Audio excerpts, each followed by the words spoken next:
When my older brother came back from the military, he played League. Ugh, Yeah. how'd that happen? I don't know. He didn't stick with it, thankfully. The military will leave.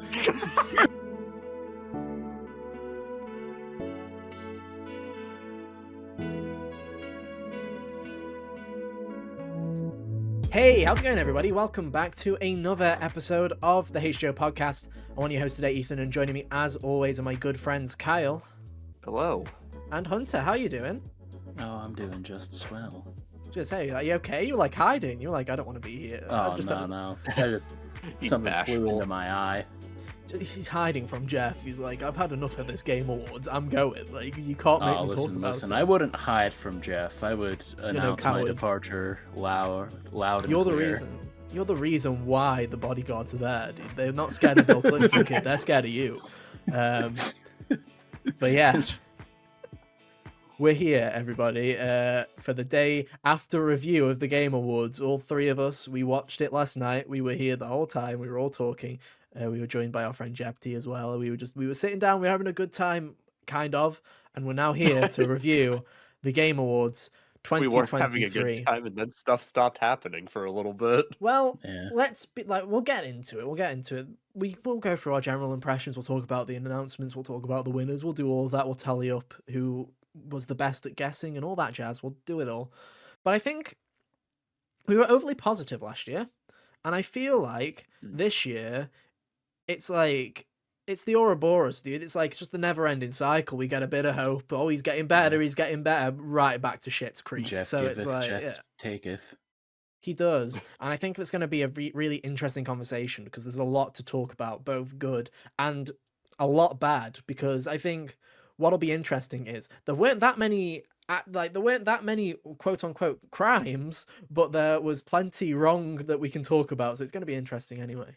But yeah, so that's what we're going to do this week. We're going to talk all about the Game Awards. So tune in because it might be long, it might be short, and there'll be plenty of complaining. I can promise you that at least. But yes, this is the HGO podcast. We're here every Monday at around 5 p.m. UK time, 12 p.m. Eastern on podcast services, and slightly later on youtube.com/hotgamers only. If you're new here, then feel free to follow, subscribe, do all that jazz, give us a positive rating. We'd really appreciate it. We're getting into that holiday season now. Games have kind of slowed down, and this is the kind of final hurdle. And then we're into the kind of winter months, game of the year, all of those discussions and all that jazz. So that'll be pretty cool.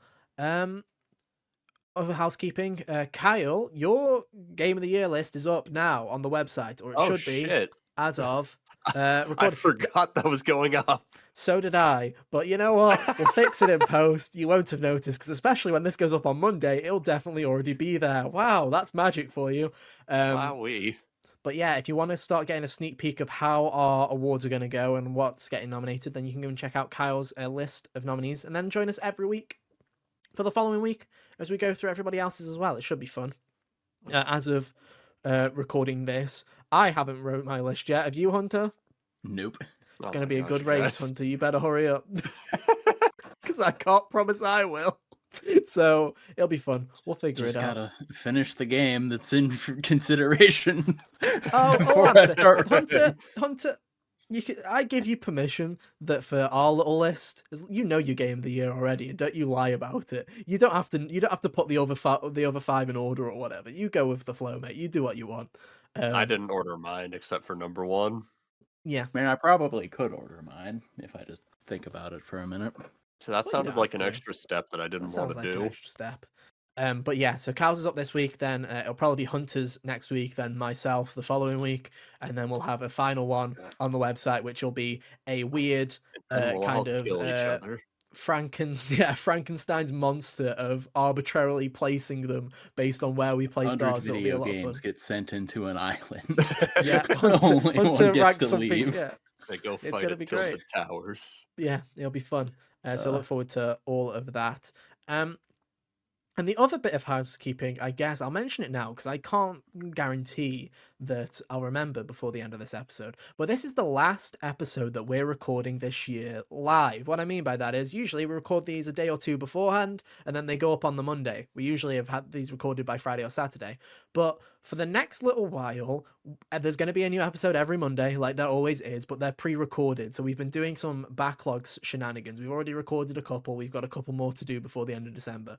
But we're just basically stacking them all up, so you're not going to miss a single week. There's going to be one on Christmas, there's going to be one on New Year, there's going to be rolling into January. It's just to give us a bit of a break, because we've been doing this for every week for the past 4 years without having a break. So we thought we'll give ourselves a tiny bit of a break over Christmas. So you shouldn't notice anything different. But if you do notice some terrible continuity errors, like me having a haircut now and then my hair growing magically next week, now you know. Or well done, we broke the magic. It's because everything's been we've been doing different stuff, but we've got a lot of fun stuff planned.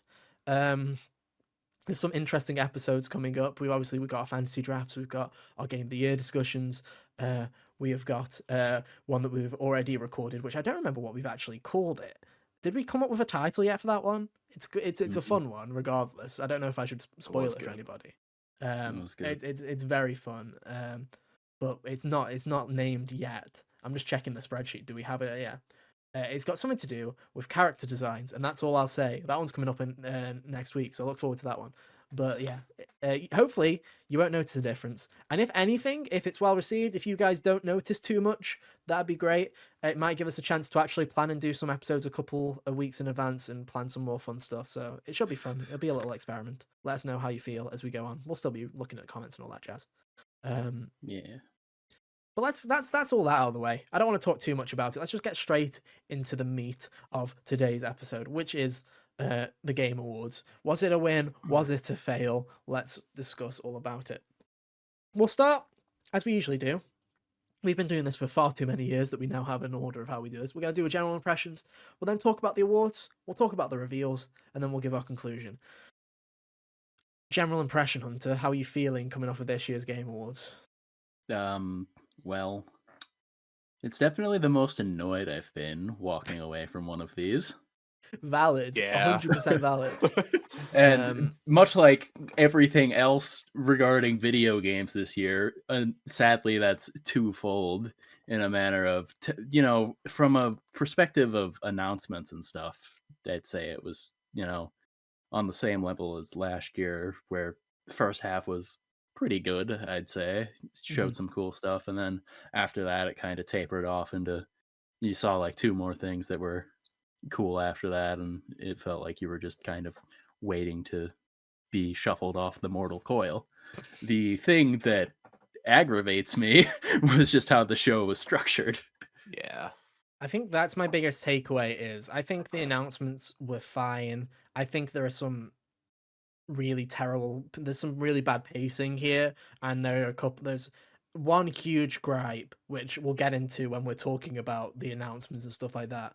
But when you see how the awards for this show were treated and the way that the developers and everybody were treated in comparison to the way the announcements and the celebrities and all the presenters were treated, there's this really big gap which really pisses me off, where it's like you have the people at Larian or Baldur's Gate talking about how heartfelt it is. They've had team members pass away. It's been a really troublesome development to have all these things, and to have them be flashed, fuck off, go away. You've had your 30 seconds, please wrap it up. Yeah. But then you let Hideo Kojima talk for 10 minutes about a game that he's not even fucking started. He's just shown some mocap footage. He didn't even really say anything either. We'll get to that. I'm sick of I'm sick of the Kojima bumfed. We'll get to that later. But it's like to have these dire opposites where you're allowed Anthony Mackie to make some really terrible jokes for 5 minutes, and then you don't even let the people. Meanwhile, you're trying to push Eiji Aonuma off the stage. You push Eiji Aonuma off the stage, and you don't even give Best RPG an actual speech for a game a year that's been known for being one of the best years ever for RPGs. Like, what the hell are you thinking? I feel like there's, like I said, and not mentioning layoffs, not mentioning all of this, it's like it feels so out of touch. and like I say, it feels like it was a fine E3 show. It was a pretty good E3 show, but it was not a good award show in the Yeah. slightest. This year in particular, it just felt like the games took a backseat to Jeff being like, "Hey, look at all these people I can bring into the show. It's Look at my still 3 friends. hours You want to long, see a by the Muppet? way." Yeah, Yeah. dude, Gonzo? Hell He yeah. talks to the Muppet longer than anyone got to talk about their game. And it really annoys me because Yeah. it's like I don't know, like Jeff Keighley as a quote unquote human being, Allegedly. alleged human. I don't. Yeah, you're right, Hunter. I don't want to get sued. Alleged human being. The thing I don't get about him is it's like, well, what are his priorities? Genuinely, does he think he's going to piss somebody off if he mentions that there's been layoffs and not judge it? Like, Saying, Look, "Oh it's man, his it show. sucks He can that." do whatever he wants. Yeah, oh, saying, "Oh man," he's sure perfectly does yeah, he's perfectly suck that. fine. He's completely fine lambasting an entire company in Konami when they treat Hideo Kojima poorly so he can get in his good books. But as soon as an actual issue that doesn't involve one person that he wants to be friends with actually comes up, he just says nothing and moves on. It's like last year. Was it last year where he had the Dude, talk about 2 all years the ago.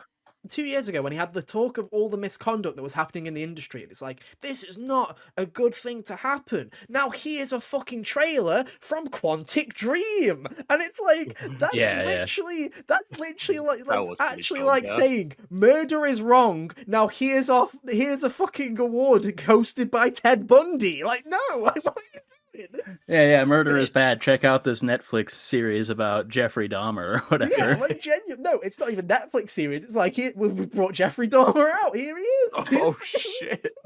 Here's his next project. Like, no, this is stupid. Like, it's so insensitive, and I don't know. Like, does he think? Oh, if we mention it, then oh god, Bobby Kotick's not going to let me have the next Call of Duty trailer at Summer Game Fest. I'm like, who gives an app? Who gives a Help, toss? they're gonna No call me one. political on Twitter. It's not. It's not political Most of to the say people, people losing jobs most of the sucks. people watching your shows, Keeley, aren't the sort that care about Call of Duty to the level if they need to see a trailer for it. Like, the people who play Call of Duty mostly just play Call of Duty because it shows up on the shelves every year. And The thing they're is, too habitual to break their cycle. Jeff, and oh my god, the response to the response to the Call of Duty joke. Oh my, we'll get to that Oh yeah, later. it hurts their feelings. Well, it didn't hurt. Yeah, the amount of people that are going on Twitter and going, "Hang on a second, I think Call of Duty needs someone to defend it. This $1 billion fucking game franchise needs me to defend it and say that was in bad taste."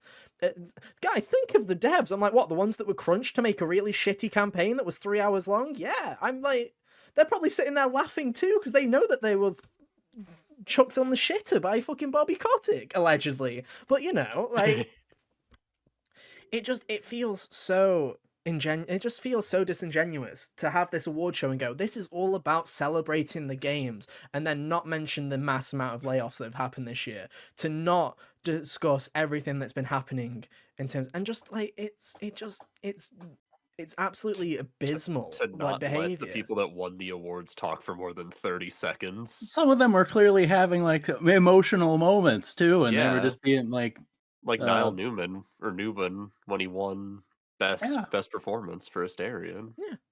Like I And like, saw an Sam article after that Linklater. said like he was thinking of giving up on his career and Oh then man. he got the job Yeah. with Baldur's Gate.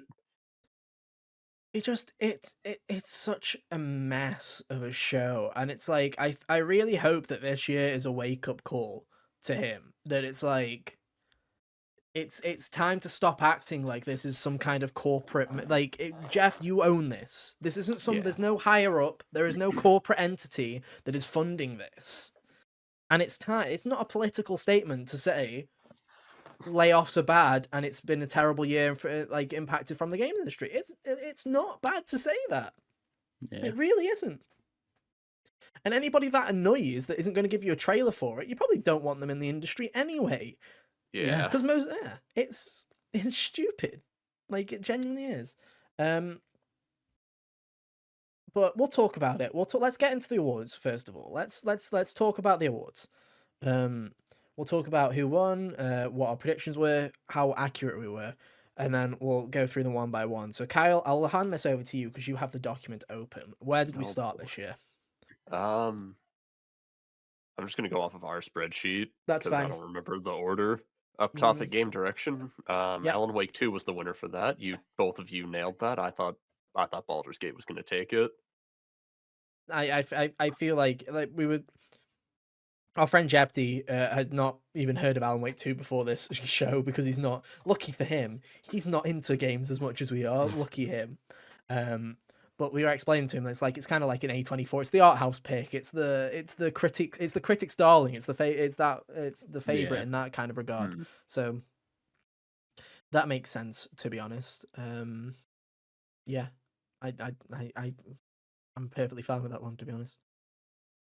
I don't have anything to say about Alan Wake 2. It was a very well directed game. The way they presented and put everything together really elevates the overall experience of it. 100%. Mm. What's next? So then over best narrative, Alan Wake 2 won that one again. Hunter and I both got that. Ethan thought Baldur's Gate was taking that. Which I want to Which say we that had a I'm a very fucking heated idiot. I don't discussion know. about that last night. I don't know what I was smoking. We had a lovely conversation last night where I was like, I must have been sleep deprived because literally the day after, I thought I'd already convinced myself that I'd also said that it was Alan Wake 2 that was going to win it. So I was just no You might have disagreement. voted for Alan Wake, but said Baldur's Gate was going to take it. No, I voted for The Final Fantasy 16 for being a good Oh. first half of the video it game. was yeah, I remember last week it being funny because I was sitting there being like, okay, I haven't finished Baldur's Gate yet, but also it doesn't really seem like the story isn't necessarily the thing. It's more of the characters. And this was Yeah. before getting Yeah. to the really cool story beats in Act 2. But otherwise, I might have had a little bit more pause. But Mm. No, that's fair enough. That's fair enough. Next, art direction. Alan Wake 2 took that one again. Hunter's the only one to get that. Ethan and I both said hi-fi. I I was still mocked stand last by. week I for still, picking. I still stand by Hi-Fi Rush. I still stand by it. To be honest, the way it Yeah. blended cutscenes and animation and all that jazz. I mean, I Uncontested. agree.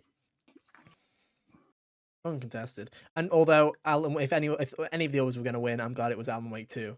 Because Yeah. that also has fantastic art direction as well. So, oh well, I won't lose sleep over it. Mm.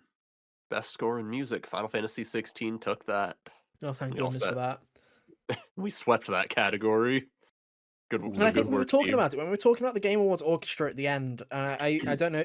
I feel like in terms of Game of the Year nominations, especially, I feel like compared to last year, this year has been a weaker year for music, like scores. I think there's been some good scores this year, and there's some good songs. Like the main theme in Tears of the Kingdom is very good, or hey, the Spider-Man theme is always pretty decent, but it's like there's nothing that like I'm sitting there going like, oh, the Xenoblade Chronicles 3 soundtrack or anything like, where I'm like something that actually the music At actually least stayed in nothing my on head. the Game of the Year. At least not so much on the Game of the Year nominations. And there are songs from games this year that I feel like have been, or OSTs. Like I think the Coffee Talk OST was really great this year. For example. Yeah, but it's like this, like say, or like Elden Ring's theme and stuff like that. There was nothing, or God of War's theme. There was nothing kind of bombastic, kind of getting like like because like even like the game. We might as well talk about the Game Awards orchestra now because we won't later. We'll forget about it. Yes. Because it was pretty forgettable. Other than Flute Guy, fucking salute to Flute Guy, dude. They're still the best part. If you do not come back next year, then that's a war crime. We'll add that straight away to the tally. Because my gosh, brilliant. When he brought the second big flute out, that was like the one that's shaped like a magic. number 4, yeah. And I was tired enough to not notice that it had been sitting by him the whole time, so I just thought he pulled it out of his inventory, dude, just out of his back pocket real quick. I'm like, oh, beautiful. But yeah, it was just like, even... Here's the thing, right, was even... One, they didn't put Zelda at the end, which was baffling to me. It's so weird. Why But Spider-Man at two, the end? I felt like the pieces that they did. I felt this way last year when they picked whatever they picked for Xenoblade 3, and I was like, that's a weird thing to pick for Xenoblade 3, and it just didn't kind of fit. Where I was like, all of these don't really feel like they don't feel unique. They They don't mesh well, or they don't, or well, I guess technically, they don't stand out enough as their own thing. I think Like if you were just especially listening to it without the yeah. video behind it, you'd sometimes I feel like I might not have known what the Resident Evil one was if That's the thing Resident was Evil because imagery wasn't behind well, them. I would just expect something like, they're playing the thing, and then say they swapped Spider-Man and Zelda at the end, and I'd assume that what they would have done is they would have played the Spider-Man thing, it would have faded down, and then the big orchestral thing, like would have brought it back up, and it would have exploded. But that was just Or like so a minute, cool and you little, could hardly or like hear a it. And I'm cool like, little climb, like how the score will swell when you're swinging in Spider-Man leading up to the Zelda yeah, drop. That'd be yeah, sick. like just something little like that. But it just kind of felt like on to the next one, on to the next one, on to the next one. And Jeff's always like, oh, they only have like 2 weeks to score it, and I'm like, well, Jeff, give them more Plan time. better. Give them more time. Like, genuinely, you probably know what the Game Award noms are going to be pretty early, like earlier than that. So give them more time. It's kind of crazy. But no, Final Fantasy 16 definitely deserves best. In my eyes, it's the best soundtrack that's come out this year. It's fantastic. I have many criticisms of Final Fantasy 16. One of them definitely isn't the soundtrack. It's fantastic. I still have that Hideaway theme stuck in my head all these months later. So Hideaway theme. yeah, it's so good. So good. Well, going off of score and music onto audio design, Mhm. Hi-Fi Rush took that one. Obviously. At least Yeah. it got one. I'm so glad. It does make me laugh that it's like, oh, technically Hi-Fi Rush and Pikmin got more game awards than Spider-Man, which is kind of funny. Or Starfield. Or Starfield. Look at us. Or Resident Evil, even. Yeah. Poor Spider-Man got the Xenoblade 3 treatment this year. It got the Spider-Man It got the 2018 Spider-Man 2018 treatment. treatment. It didn't get any awards in that year either because of God of War and Red Dead. So don't worry, Yeah. they're used to it. Insomniac Games will just cry on that massive pile of money that they make every time they release a Spider-Man game. Those poor souls. I'm sure they'll live. They'll be fine. I'm sure Brian Interhar's not gonna cry about it. He'll be fine. Maybe Wolverine will save them. No chance in hell. Like a man can dream. Like how we all dreamed that Ben Starr was going to win Best Oh, Performance. fucking yeah. You know what? I'm not mad though. I'm not mad at it. Like Neil it was Newman's a 50, great. Neil Newman's also fantastic, and with the speech and everything that he was forced off stage to, after, like That he was trying to tell. Yeah, he was trying to tell with the story he was trying to tell, and the scene he was trying to build before the music swelled up, and they kicked him out. Yeah. It was. I think if anyone else deserved it, it was definitely him. Yeah. So, again, I won't be up. I'm not too upset about it. Although I do find it extremely funny that Keeley was like, "We heard the feedback, guys. We stopped them playing the music." And then someone retweeted saying, "Hi, I was behind the guy that pressed the button that started the countdown, and it was one manual, and they could have adjusted it. So they didn't adjust the 30 seconds, and Keely's just talking out of his ass. Allegedly talking out of his ass. Sources indicate.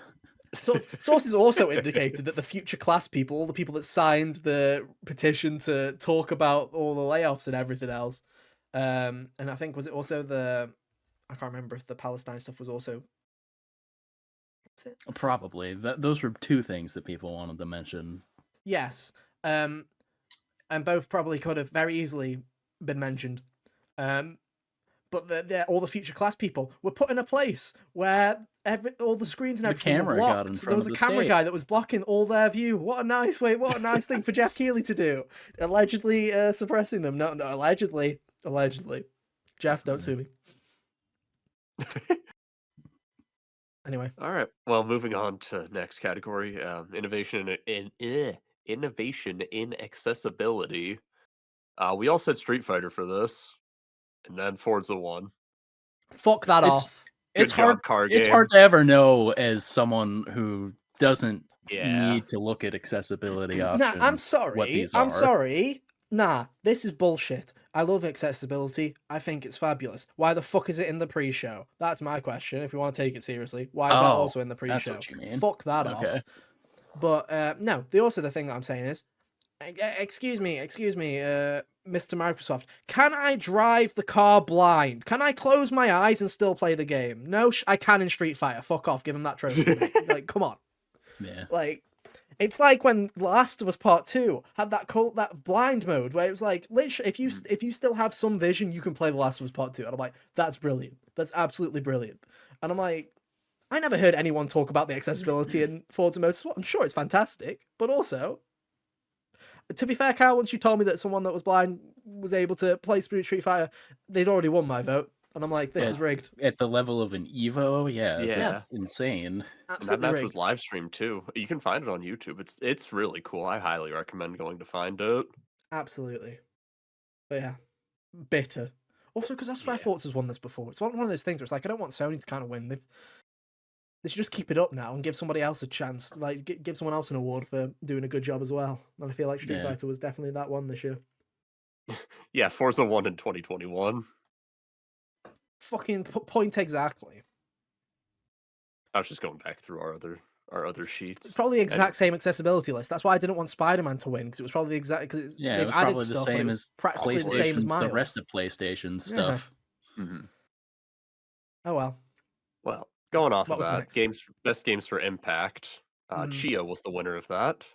Very confused by this one. Very confused by this one. As someone who doesn't know any of these games, someone who played Chia, I can't really place a social message behind it except, hey, New Caledonia is pretty cool. And I think the only reason is it was fair enough. Dev'd in New Caledonia, made about it, backed by the people and the government and stuff like that. I'm not trying to besmirch their homeland or anything, but also imagine Hunter is being that guy that goes, actually, and is going to the open critic score and going, I don't think so, Sonny Jim. It's not the open critic, it's just, it was a very standard game my as far fantasy as... draft enough, did it? Like, I didn't draft it. No, you did. What, did I draft it? I thought you drafted it. It was a bad year for me on the fantasy draft. I don't want to talk about it. Anyway, what's up next? Yeah, there it is. I'm not sure. It was rigged anyway. It was a fake count. Someone else had access to my account this year. It was bullshit. It was rigged. Carry on. Totally. It was someone else who drafted 9 games all at once. Yep. It was. Definitely. Well, don't worry, dude. You got points where it really mattered because Cyberpunk 2077 won Best Ongoing Game. You guys didn't believe me. You didn't believe me. Oh, baby. Stupid ass pick. It shouldn't have been nominated in the first place. Dude, yeah. I saw the funniest. I saw the funniest roast of all time where it was like, it was a reply to that tweet, which I still think is an absolute banger of a tweet, of Sean Murray going, oh fuck, because it's like, is he over promising again too much? He's like, oh fuck, and then Cyberpunk replies with, don't worry, just fix it, it'll be all right. I thought that was criminal tweet, loved it, brilliant. but someone replied to it saying something along the lines of, you fucked it up so bad, your single player game became a game as a service. Shut the fuck up. And it was just like, yeah, like, made me laugh so much. Ooh. It's like, you fucked up single player so badly it became games as a service. I'm just like, that's genuinely hilarious to me. Like, that was such a good roast. I loved it. It was really good. But yeah, I knew this would happen. As soon as I saw it announced for the list, I was like, that's what's gonna happen. We're gonna spin this. And like I say, Jeff's allegedly perfectly happy to spin a story of a shit game release becoming a great ongoing game. It cracks me up because, like, for reasons that I still can't fathom, back in 2020, before Cyberpunk came out, that was like the games coverage media's yearning to be gung-ho for this game, and they couldn't be because it was bad. And now it's just carried on for 3 years so that they can finally do it. Yeah. It's stupid. It's bizarre. I think it's like I say, I find the whole situation pretty funny, but I think my favorite part is, even if we don't count the update that came out last week, which they weren't supposed to make. And they said, that's it, that's the end. We're done supporting it. The game's where we want it, other than bug fixes, we're done supporting Cyberpunk. We're moving on to Witcher 4. Even if we don't count that patch, before that patch was even announced to exist, they had already said before the Game Awards nominations that the last patch that it got was the end of support for Cyberpunk, so it wasn't even technically ongoing anymore. It was done. Like, it was fucking done. Incredible. That's like saying, oh, guys, we're sorry to announce that Babylon's Fall is shut down, and then at the Game Awards going best ongoing game. It had a good first 6 months, though, didn't it? Good support. Might be done now. I want to nominate EverQuest for best ongoing game next year. Yeah, might as well. The first Second one. Life, RuneScape, bro. RuneScape. Yeah. Old school RuneScape for best ongoing game, because people will not stop cutting trees down. That's crazy. Yeah. Criminal, but I saw it coming from a mile away. Quite funny. Yeah, honestly, we would not call that good community support, but what we would call good community support would be Baldur's Gate 3 taking that W. Honestly, yeah, well deserved. I was the beneficiary of one of their patches last week when I got to the part of Act 2 where I got a party member for doing something that I thought would work that wouldn't if I had been 2 days quicker. Legit, dude. I'm hearing about your playthrough, and I'm like, we played 2 different games at this point. It feels like. I feel like people really underestimate how good communication can help a game when it's going through like patch notes and development cycles and stuff like that. Like, yeah, the Sean Murray approach of going away, fixing your game, and then just going update, run away, update, run away works for an indie game and works for a game that needs to grow that good publicity. But when you have a game that's huge and there's a load of bugs that need fixing, it's a lot better to go, hey, we're working on it. Here's this. We're coming out with a patch next week. This is the patch notes. It's coming. Xbox has a different process, so it's going live a couple of days later. It's on PC now, all that jazz. It's like, that's good. Good communication. Like playing Star Wars Jedi, and then seeing how shit their communication was this year, and then now playing it God knows how many months later. And still, when I select a planet, every single time, everybody in the ship that isn't me just starts T-posing with dominance the whole fucking way there. And it's like, it's funny, and it's only minute bugs, right? It would have been way worse at launch, but it's just funny that it's like, stuff like that's still there. Just Grease fucking T-posing with his forearms, dude, like they're all out straight. I'm like, that's kind of It's funny. more like a W pose. Yeah. But no. Well deserved by Leonard. Next up, best indie. Sea of Stars took that one. Both of y'all picked Sea of Stars. I picked Dredge. I think I picked Dredge just to be different. That's fair. That's the thing.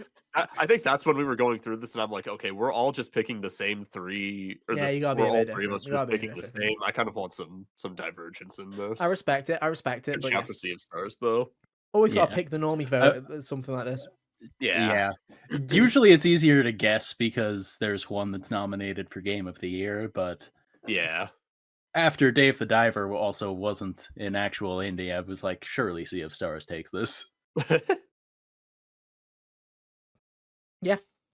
No, yeah. Makes sense to me. Definitely.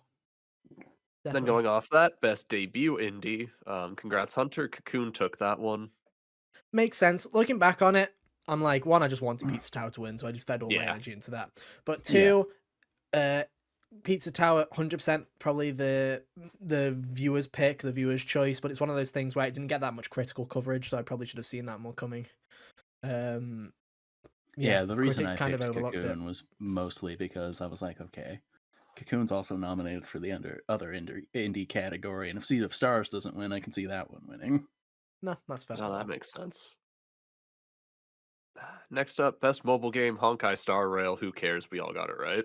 Yeah, because Genshin fans, you're too thirsty. You're too thirsty. Good work. Enjoy playing Genshin 3 when that comes out. Please make sure that Zenless Zone Zero is also popular so that we can end up with Player's Choice where 3 of the 5 will be fucking Hoyo games. Please continue that tradition. Thank you very much. Oh, what a travesty that'll be. That'll be a war crime in 2024. Yeah, well, at least if they... I was gonna say if they release another port of Hogwarts Legacy, at least we know it'll kick it out again. It's fine, don't worry about it. Next, best VR AR, Gran Turismo 7 is what we all said, and Resident Evil Village took that. Hunter. I should have stuck to the don't bet against Lady Dimitrescu mentality. 100%. And I'm already saying that I'll probably vote Resident Evil 4's VR mode next year already. Like, I don't even know what the other VR games will be next year, but there's not enough for that not to be nominated next year. People will remember it. It's fine. We'll live. I feel like Resident Evil 8 VR came out like this time last year anyway. Like, I feel like that was. It feels like it was forever ago. Yeah. I'm gonna look. Kyle, what was the next one? I'll look that up while we're carrying on. So for the next 7 categories, we all picked the same game. Woo! Best Action, Armored Core 6 took it. And we all picked the same game, and we all got it right. I should also mention that. So Best Action was Armored Core 6. Good shout. Mhm. Good shout. Good video game. Makes sense. I was wrong about it. It was February 22nd. That game came out late. Because, of course, VAR 2 wasn't even out. Why am I saying it was this time last year? VR 2 wasn't even out. That came out. Shit, that's crazy. Anyway, carry on.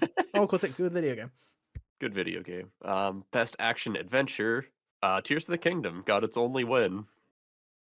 This was the gimme. This was like, they just, if they wanted to give Aonuma more than 30 seconds, they might as well have just let him start coming up while they were still announcing the nominees, because everyone knew that this was the game that was going to win. Just let him come out with his, with his little Wind Waker shirt that he always wears. Another gimme category, Best RPG, Baldur's Gate 3 took that. Makes sense. I'm still thinking that's surprised by by the fact that went on the side stage. Rapid fire with that. Absolutely tragic, like genuinely. There was more RPGs this year than action adventure games, but they just wanted to make sure Zelda had something on the stage. And I'm like, this is for sure. Both of them should have been, let's be clear. I don't think doing a rapid fire halfway through your show where it's like, here's 7 things we didn't have time for because we're too busy bumming Hideo Pretty Kojima. Big categories. Like he did this in 2021 to RPGs too, because Tales of Arise didn't get anyone going up on stage for it either. That's the other thing. Like, it felt especially egregious this year, where it felt like Jeff was doing a lot more just rapid fire off the categories instead of giving them actual spotlight. Yeah. Like, and here's the thing, right? Is in prior years, we've always had the jokes of, oh, look, here's another stupid vape ad, or Nintendo Switch has games, or the Chic Hydrobot for all of our old school Game Awards enjoyers in the crowd. This year there was none of that. I don't know how he filled so much the time with so much shit that I don't remember. I would gladly welcome Hydrobot back if he would let the award part of the show actually let happen. Chic Hydrobot give the award for best RPG. I don't care, just as long as they if you want to have stupid mascots present the awards to pay your bills, I'd be okay with that as long as you let the developers actually speak about making their game. Yeah. We never knew how good we had it in 2019. Yeah, bro, that's crazy. Anyway, what was next? Best fighting game, obviously Street Fighter 6 took it. That was another gimme. Yep. It was that or Mortal Kombat. I'm really glad Mortal Kombat didn't get it. Oh, but Ed Boon's crying, dude. He was up there for narrative, and that was it. Yeah. I forgot to say, why was he up there to present narrative? It was so weird. Such a narrative. It's like it took them 4 tries to make a good Mortal Kombat story. Dude, that'd be so funny. It's like next year they should get Miyamoto to do it. Dude. Like that's why the 3D Mario. Well, speaking of Mario, he won Best Family Game, to no one's surprise, for Mario Wonder. The only win for Mario Wonder. Yeah. It tied Zelda. Yeah. And the only award for Pikmin, Best Strategy and Simulation. Which we all guessed, I believe. Yeah. And Best Sports and Racing, Forza Motorsport. Good work, team. Yeah. Now on to Best Again, it was a gimme, that one. Yeah. Yeah, we all guessed the same thing on those categories because I think they were just like the gimmies. Yeah. We all had the right idea on those. Yeah. So good job, everyone. 7 points for all of us. Next up, Best Multiplayer. Baldur's Gate 3 took it. You guys both said Street Fighter. I'm still pissed on that one, to be honest. I'm still pissed. Really? Yeah. It was the reason I wasn't saying Baldur's Gate is just because like I still haven't heard of anyone actually playing the game like that. Dude, Hunter, want to play multiplayer? You're welcome to join my sessions whenever you want. Yes. I don't know. It's like, yeah, I see. I'm like, it's fine. Like, I'm not angry that it's won, but I'm like, There would have been many a times in years like prior where just a co-op mode of a game would not have won. It's just because I feel like it's just this is like a gimme for Baldur's Gate in a way, where I'm like, if there was one award that I think Baldur's Gate could have probably not have won last night, this would probably be the one that I would have been like, yeah, give it to Street Fighter or someone. Like, give it to someone else. They don't need that many. I know this is going to sound bizarre because I pretty much exclusively play fighting games online, but I don't really think of Street Fighter as a multiplayer game. Here's the thing: I don't think of I don't think of a co-op game in that kind of way as a multiplayer game either. Like multiplayer to me is either couch multiplayer playing an arcadey kind of Mario like platformer or a Mario Kart, or a big online multiplayer thing. Like that's what comes to my head, not couch co-op or online couch co-op. But you know, I think It Takes Two won best multiplayer game or what? Oh, did it win best multiplayer game? Was that 2021? Yeah. Yeah. It probably should have. It was it did. and it did. Yeah. Okay, good. So yeah, maybe we should have saw that coming. It might have been a better. There was more prerequisite for it. Anyway. Maybe. What won last year? Splatoon. Oh, like that's what I'm saying. Like, what the fuck is this like quality like gap? Like, what the fuck is that? Because Splatoon not only is dog shit, it's got dog shit online. So it's like it's not even like the online's not good, and neither's the matchmaking. So why did that get a win? Like it shouldn't. Oh well. And then Among Us won in 2020. Which, that one deserved. Yeah. That carried us through the pandemic. Next, best adaptation. Congrats, Last of Us. You won another thing. Anthony Mackie's face when he was like, "What are you telling me? Twisted Metal on Peacock didn't win best adaptation, dude." Like, that was really funny. But you're getting a second season, so congratulations, all my Twisted Metal fans out there. They're 100% only making that because they've got that game in development. But you go for it. Yep. Need something to cross promote. Yeah. Next up, most anticipated game, not the best anticipated game. Sorry, Hunter. Hades. If it was best, it would have been Hades. Suck it, Hunter, bro. Suck it. I'm saying suck it as if my heart was with Rebirth anyway. So I'm acting as if like, you followed your heart, you loser. I'm like, no, I followed mine and also won. Fuck you, Hunter. Me and Cal have better taste in video games. Hell yeah. Yeah, our taste is so good. We know what the best esport is. Valorant. Hell yeah, bro. I knew it. Not League of Legends, Hunter, you stupid head. You stupid head. No one likes League, even though it got best fucking championship or whatever again. Like, why? Who watches League? No one. Yeah. Dude, let's face it. If Korea didn't exist, League would never have existed. Like that game is just built for Korea. Like Korea still loves it. Like Korea is just built for League. You know, like it's crazy. Is that where their fan base is? Oh yeah, 100%. I do as much as I can to not know anything about League of Legends. Oh, and I still, unfortunately, hear about it most all the time. Esports, that's why I picked it. Other than like Valorant is probably also huge in Korea, to be honest. But it's like loads of esports. Most esports, to be a big esport, you kind of have to be big in Korea. Is usually the kind of rule. It's why sometimes you see people like Overwatch try and do K-pop kind of collaborations. They're trying to No. It's like it's not now that work. You mention it, there are a lot of random games with like K-pop songs in them. Yeah, that pop up now. Yeah, that's why. My roommate, freshman year of college, was a League player. Ew, I'm sorry. It was the worst half a year of my life. But then he moved out, and I never saw him again. Oh, but he's too busy playing League.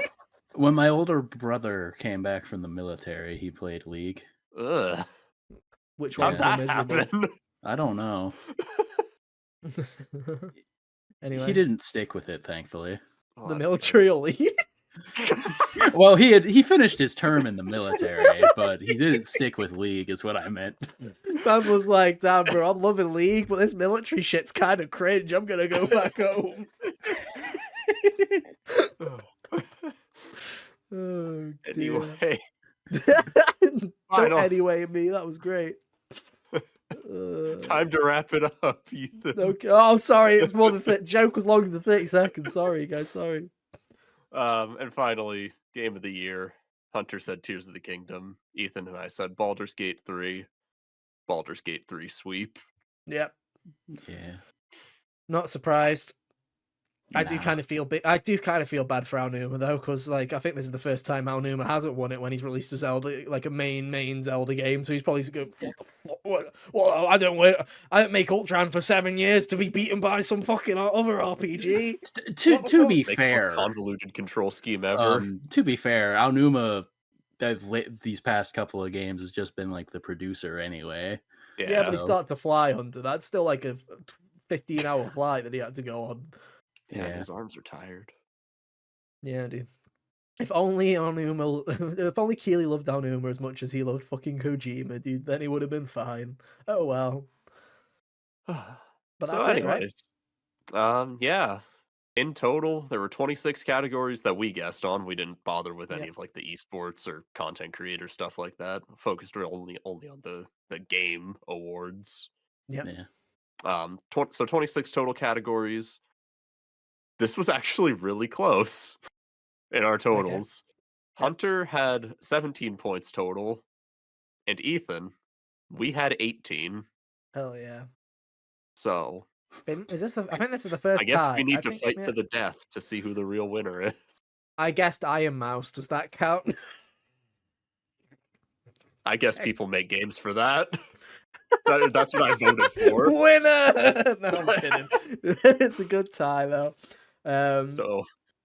So Ethan, we might be dying in the fantasy draft, but boy, we can guess a game awards. Oh hell yeah, dude. To be fair, I feel like that's a low ball for this year. Like there was one year where me and Hunter got everything between us. If one of us got one wrong, the other one picked up the slack.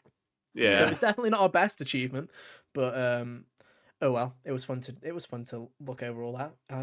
Anyway. And like I say, to be honest, not too many upsets in terms of actual awards. It was more the way the awards were handled, which is interesting, because usually there's a couple of upsets with awards, but I didn't really feel that this year. Yeah, really. There wasn't anything where you were like, that one instead of this one. Yeah. That's great. A lot of it all felt pretty cut and dry. Yeah.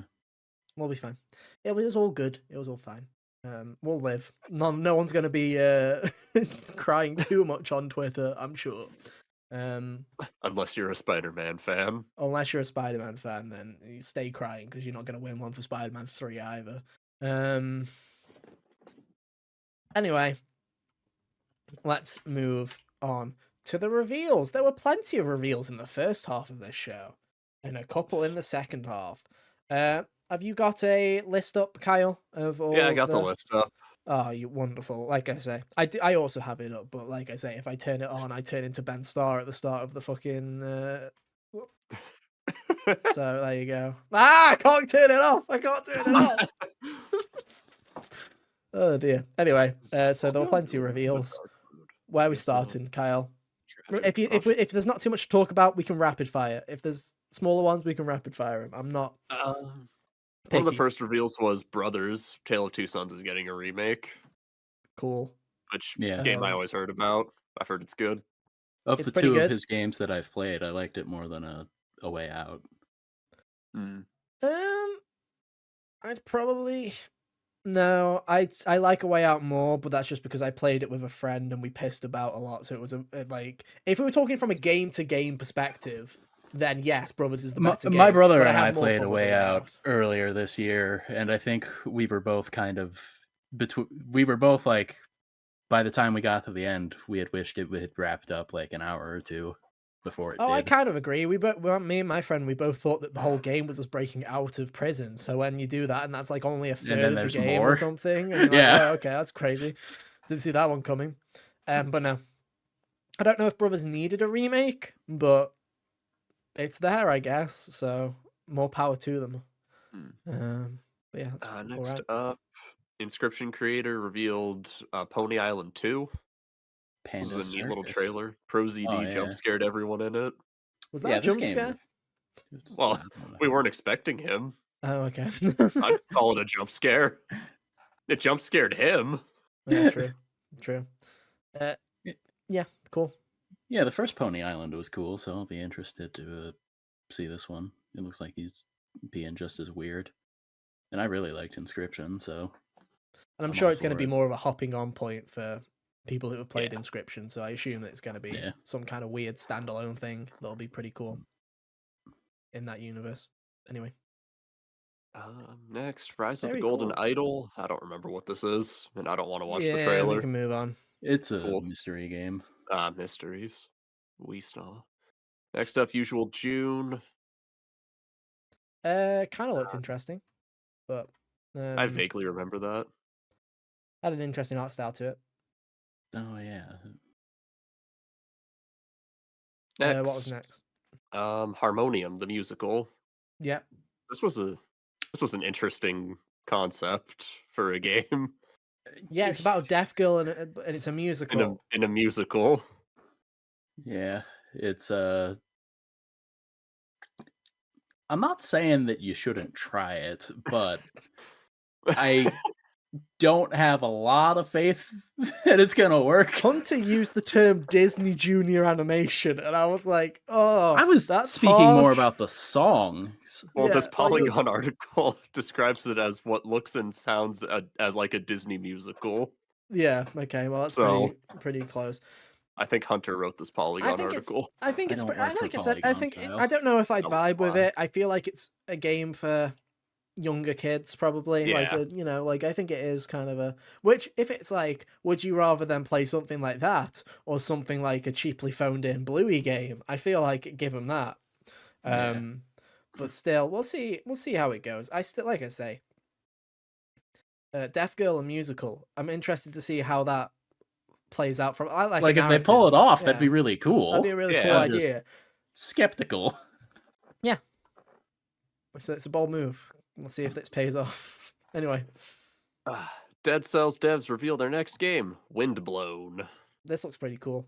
This Yeah, did it look looks really neat. cool. I like it. I vibe with Big it. fan. Yeah. I like the axolotl looking main character. Mm.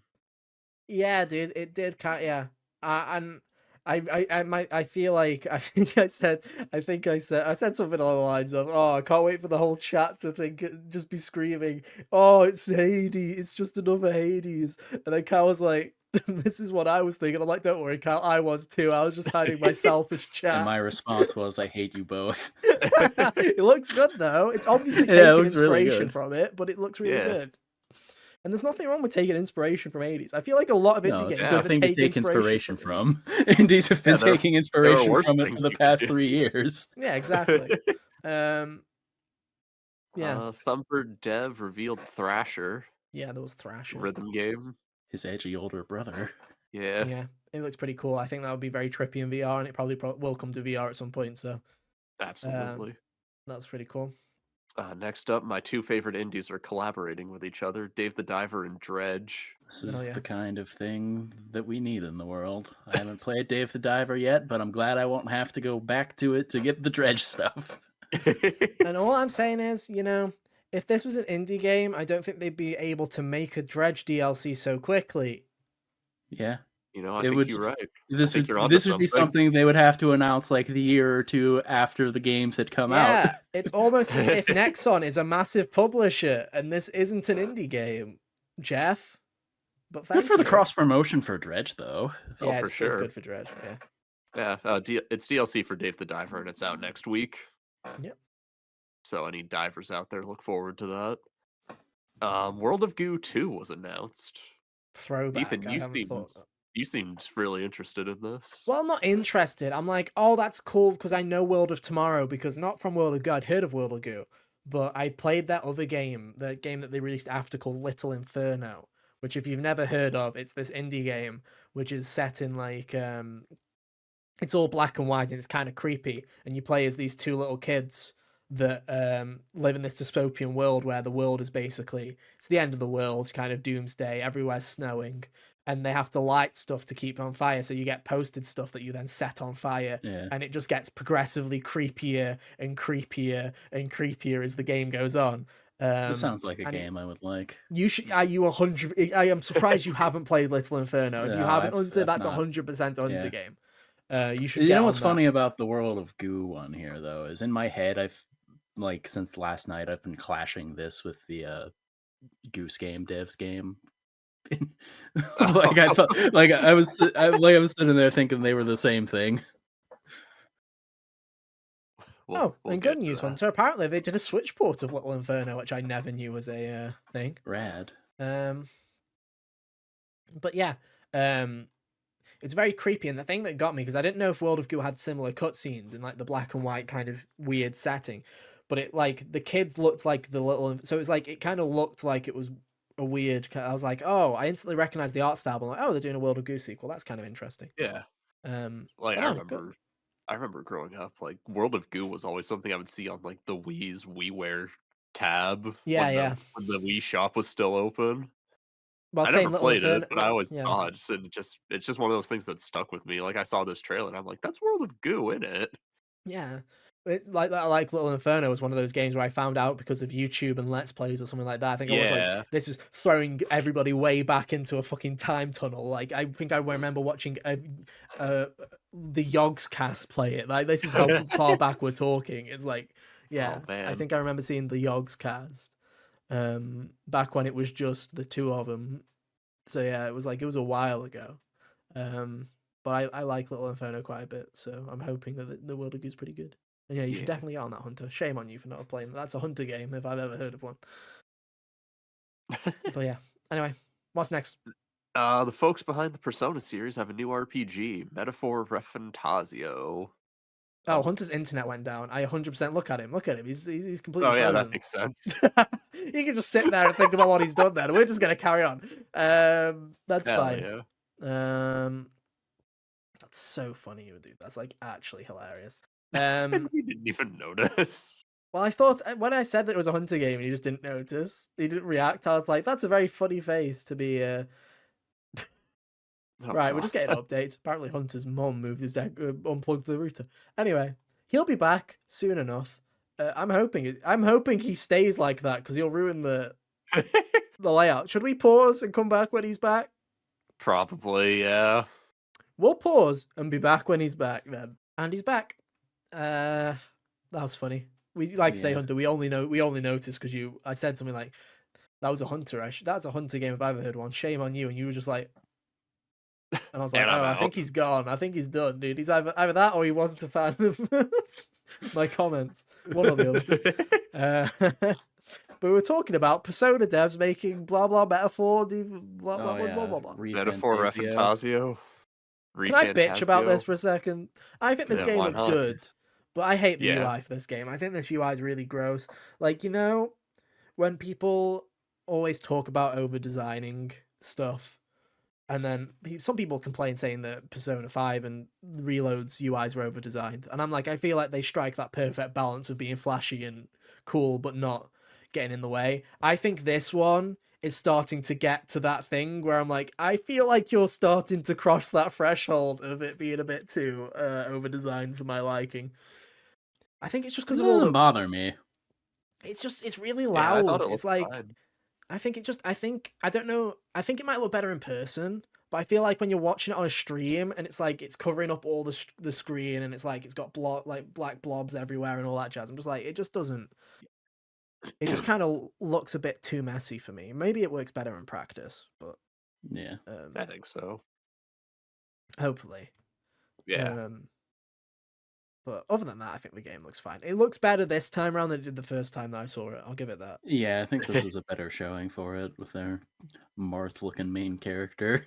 And I think fall 2024 is an interesting time for it to come out. It'll probably take the royal spot of like October-ish would be my guess. Probably. Which is There's interesting. not a whole So lot on the table for next year yet, but there are a lot of RP or JRPGs. which is good, which is fine. It's It's a good. nightmare. I love a good JRPG from time to time in moderation. In moderation. How about one to start and end February? How does that make you feel? Let's put it this way: if it wasn't a sequel and a remake of two games that I really really like, then I would be a lot more butthurt than I am. Like I'm fine with that. That's like an Ethan JRPG month is February. I'm perfectly fine with that. Yeah. But I don't know. it makes sense to me, and I also think it's going to be from this Game Awards and the announcements. I think it's going to be a year where Metaphor can come out in fall of 2024 and probably find a comfy spot where it's fine. I don't think we're going to get the bombardment that we had this year.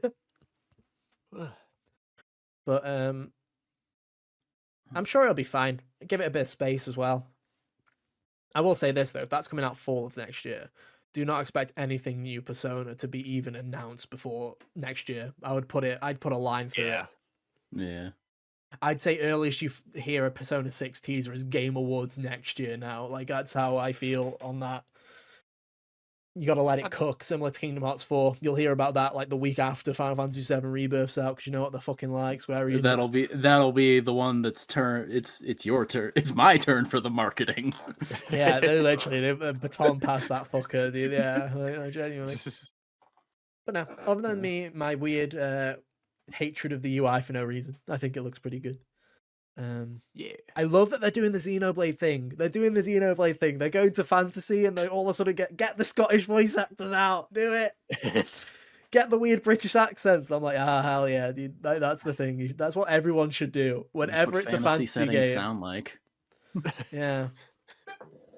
Mainly just because I want every RPG that's ever a fantasy game just to have like the Xenoblade and Final Fantasy 16 cast, just like every time, dude. I want Ben Starr to be in more like games Yuri with Final Fantasy 16 cast. Yeah, dude, like inject it. Anyway, was that it for the pre-show? Or was there another thing in the pre-show? I think that was it for the pre-show. Yeah. Yeah, because next was Exodus, revealed by Matthew McConaughey. God, that did look like the most generic fucking thing I've ever seen in my life. This sure was a space thing. It sure does space, yeah. Made by it looks like an RPG from ex-BioWare devs. It looks like what would happen if somebody what would happen if a movie studio was to make like the movie studio equivalent of like a Warner Bros. Or a Disney or whatever, saw the idea of Returnal and went, we need a Returnal, and that's what they came up with just like spacesuits, get Matthew McConaughey in there. There you go, weird sci-fi, and that's it. Like they saw the idea and they just didn't understand the message. It just kind of failed. Yeah. Well, speaking of needing a Returnal, God of War's Ragnarok is getting DLC, which is this roguelike mode. Yeah. I hate I'm going out on a whip. I'm going out. Shoot me. Call me a contrarian. I think roguelike's starting to get cringe. I feel like, and I don't know if this is the wrong thing to say. I feel like if you want to make a roguelike, make a roguelike. Stop adding a roguelike DLC to every fucking video game under the sun. Last of Us doesn't need a roguelike. God of War doesn't need a roguelike. The worst part of the original God of War was that one planet with the random mazes of things to kill and shit. That was the worst part of the first one. I was glad it was gone, and now it's come back as Valhalla. I'm like, no, stop it. Yeah. We don't need it. I feel like this is like people said stuff about God of War DLC in the past couple of weeks or whatever, and I'm like, I don't really feel like I need it. I definitely don't feel like I need this, but I feel like this is one of the more lame directions you could have went with this kind of thing. Yeah. I also think like if it had been Thrud or something, a Thrud centric story, like cruising around smacking people with Mjolnir, I would have been willing to give it a try. This I'm probably going to pass on. Same. I think that there's also almost confirms that if that Atreus thing is real, then they're doing a Miles, and that's going to be a standalone full game. Yeah. Which will be interesting. We'll see if it happens. But then you've got to remember that Sony Santa Monica is also making a completely different IP at the same time. So it's like, for all we know, they might not even be doing that Atreus thing anymore, and they might just be doing God of War, whatever's next. We'll see. It's fun. If you like God of War, cool. But like, as someone who likes God of War enough that he'll play the new one when it comes out, but I'm not chomping at the bit for more, I'm not going to go back and play this. What you will go back to play when it comes out is Untitled Goose Games Team's next game. Big Walk, bro. Big Walk. Big Walk. Taking the Ethan naming conventions here, dude. That's what I would call a video game. It'd be like, what are we doing? We're going on a big walk. There we go. Big Walk. Video game. undefeated with titles. Untitled Goose Game, Big Walk. I can't wait for their next one. I feel like the only people that no actually idea have what this thing is about, but it looks have a interesting. contest to these guys house is young horses. Like I think it's like they're like these are like the two pillars of the weird fucking indie games that you'll want to play anyway, and like no one was thinking of. It's like you just got them with Untitled Goose Game and now Big Walk, and then you've got like Young Horses with Octodad and Bug Snacks and all that weird shit. Yeah. And it's just like just scratches that itch. It's like, yes, this is what I want from indie games. It's these weird fucking things. I'll 100%. Yeah, just give me weird stuff. Dude, I will 100% prat about a Big Walk. Dude, I can't wait. Kind of big, stupid. Kind of walk. Yeah, looks pretty cool. After that, Prince of Persia: The Lost Crown got another trailer. That game's coming out in middle of January. It looks good. I think I said when this trailer came out, I'm like, I feel like I've seen this game to death. And Hunter was like, it was announced this year. And I'm like, what the fuck? Like, has it shown up everywhere since? Like, that's crazy. It looks fine. But there was another game that also looks like a bit like a Metroidvania that's coming out next year in the first half. That looked a lot cooler. That looked cooler now. So I'm like, oh, maybe I won't play this Prince of Persia. I kind of want to play Zao like, when that comes out. Yeah. So Zao's gonna steal Prince of Persia's cheese. Oh, it kind of looks like it. We'll get to that later, though. Speaking of getting to it later, right? Yeah, Senua Saga Hellblade 2. Still no date. 2024. What are they doing? No date. I don't understand because this is one of those games where I think because obviously Microsoft acquired Ninja Theory and then they announced Hellblade 2. Yeah. At the Game Awards following that. I feel like this is one of those games like Hollow Knight, Silksong, and you can list of others probably announced way too early because this is the third Game Awards we've seen it at, and still no date. Third appearance at the Game Awards. I'm expecting a date at this point. Yeah, and like their next trailer should have one. Don't show the game again until you have a date. Please. This one should have. They shouldn't have shown the game again until they had a date. Like this is like I agree. like I just don't get like it's funny to me as well because it's like Hellblade, it looks great. It's probably going to be great. Ninja Theory's fantastic. But also Hellblade isn't this big tentpole of a thing where I feel like you need to keep bringing it out every Game Awards to like people who are going to play Hellblade have already committed to playing Hellblade. You're not going to get a massive bandwagon here. There will be some kind of sacrifice ritually if I need to, but I'm going to play it. Yeah. it seems weird to me that they keep doing this as if it's like we're building hype. And I'm like, nah, like this game's just a game that just needs to be given a date when it's ready to go out and then it'll enjoy its success. The other thing that's weird about them, I feel like it's not the kind of game that lends itself to trailers very well anyway. No, not at all. I say as someone who's going to play and love this game, probably. Which is funny, because they said the exact same thing about Hi-Fi Rush, and that's why it shadow dropped, was because they said, a rhythm action game doesn't really make that great a showing as a trailer. People need to get their hands on it because that's the kind of game that you just need to play. So they were like, fuck it, we'll shadow drop it and see if that works. And I feel like Hellblade, not to say that Hellblade should have been shadow dropped, but I feel like Hellblade's the kind of game where you give it a teaser, you give it a main trailer with a date, and then you're done. Like that's like 2 trailer you don't need like it's been like 4 now since the original release. And I don't feel like all this to say I've rewatched this trailer the most. There's not an official release of that song, and I really like that song. The funny thing is like it's like 4 times of this game been shown, and 3 of them have been at Game Awards. Like, why? Like, show something else. You could have done it if it's not ready yet. Show something else. Show Avowed or something that we've only had 1 trailer for. Like, it feels weird just bringing out Hellblade as a scapegoat every time. Come on, Microsoft, you can do it. Make another game. You can do it. I believe you. What was next?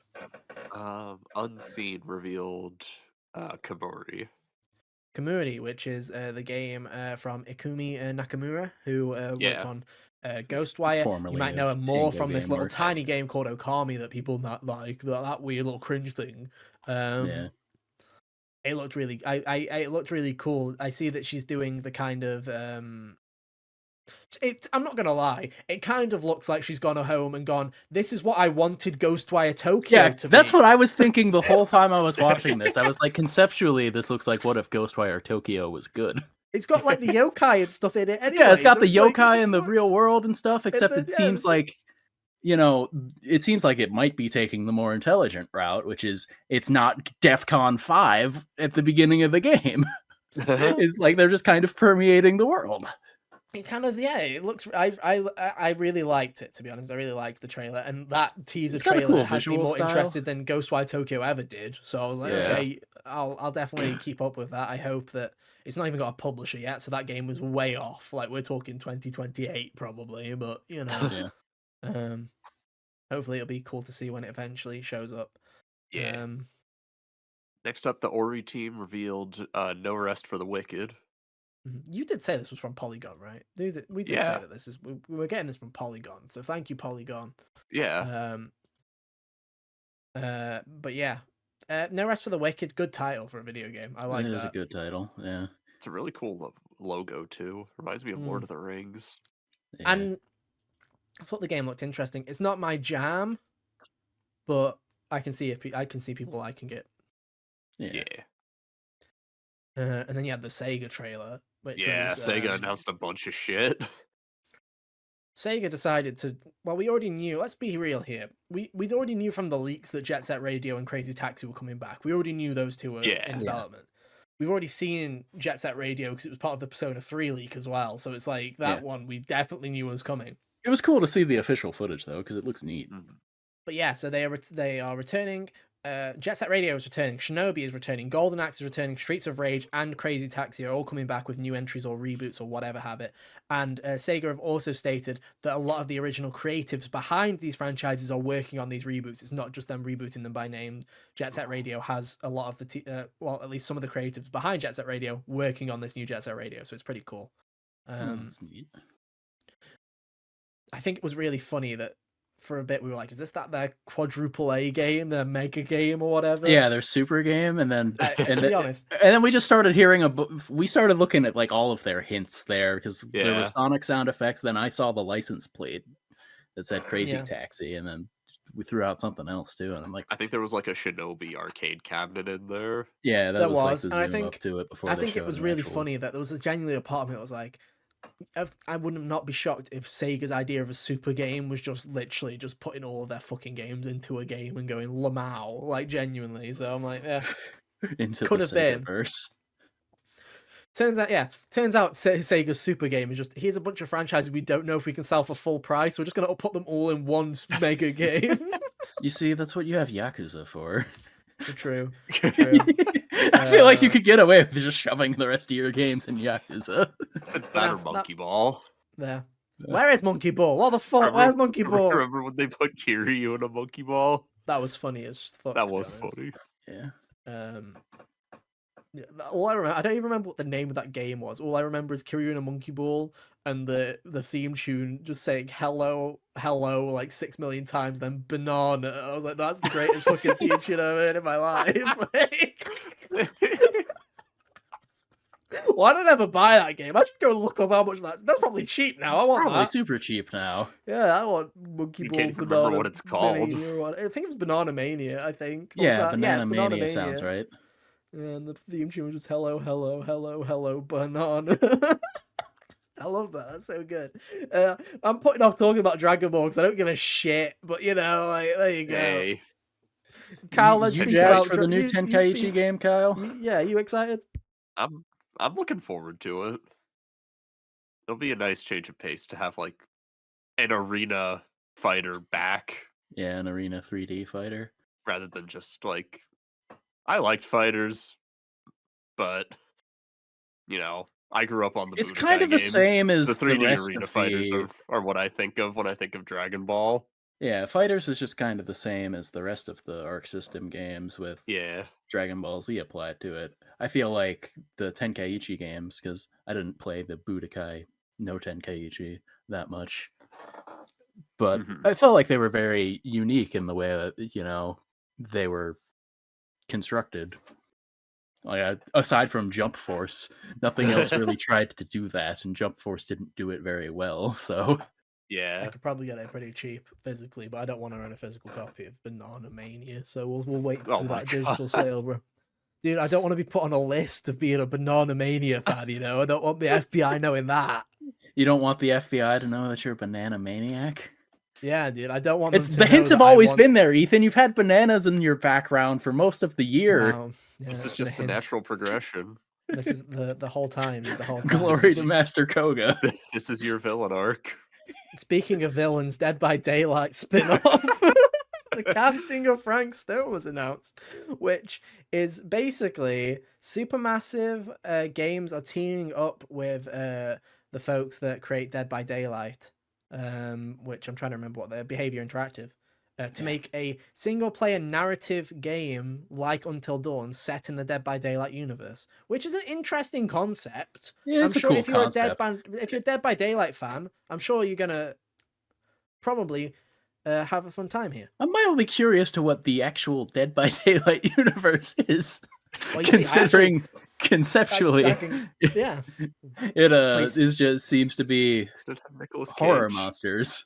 yeah. Well, you see, Hunt. This is funny because I don't play Dead by Daylight, but I've watched so much Dead by Daylight. I basically know the lore, guys. He's I know the lore. osmosis this. I've He's osmosis like this me with shit. Pokemon. So there's basically this kind of this kind of malevolent force called the Entity that keeps drawing things into Yeah, that's the this thing that they feed universe. the people Yeah. to on the hooks.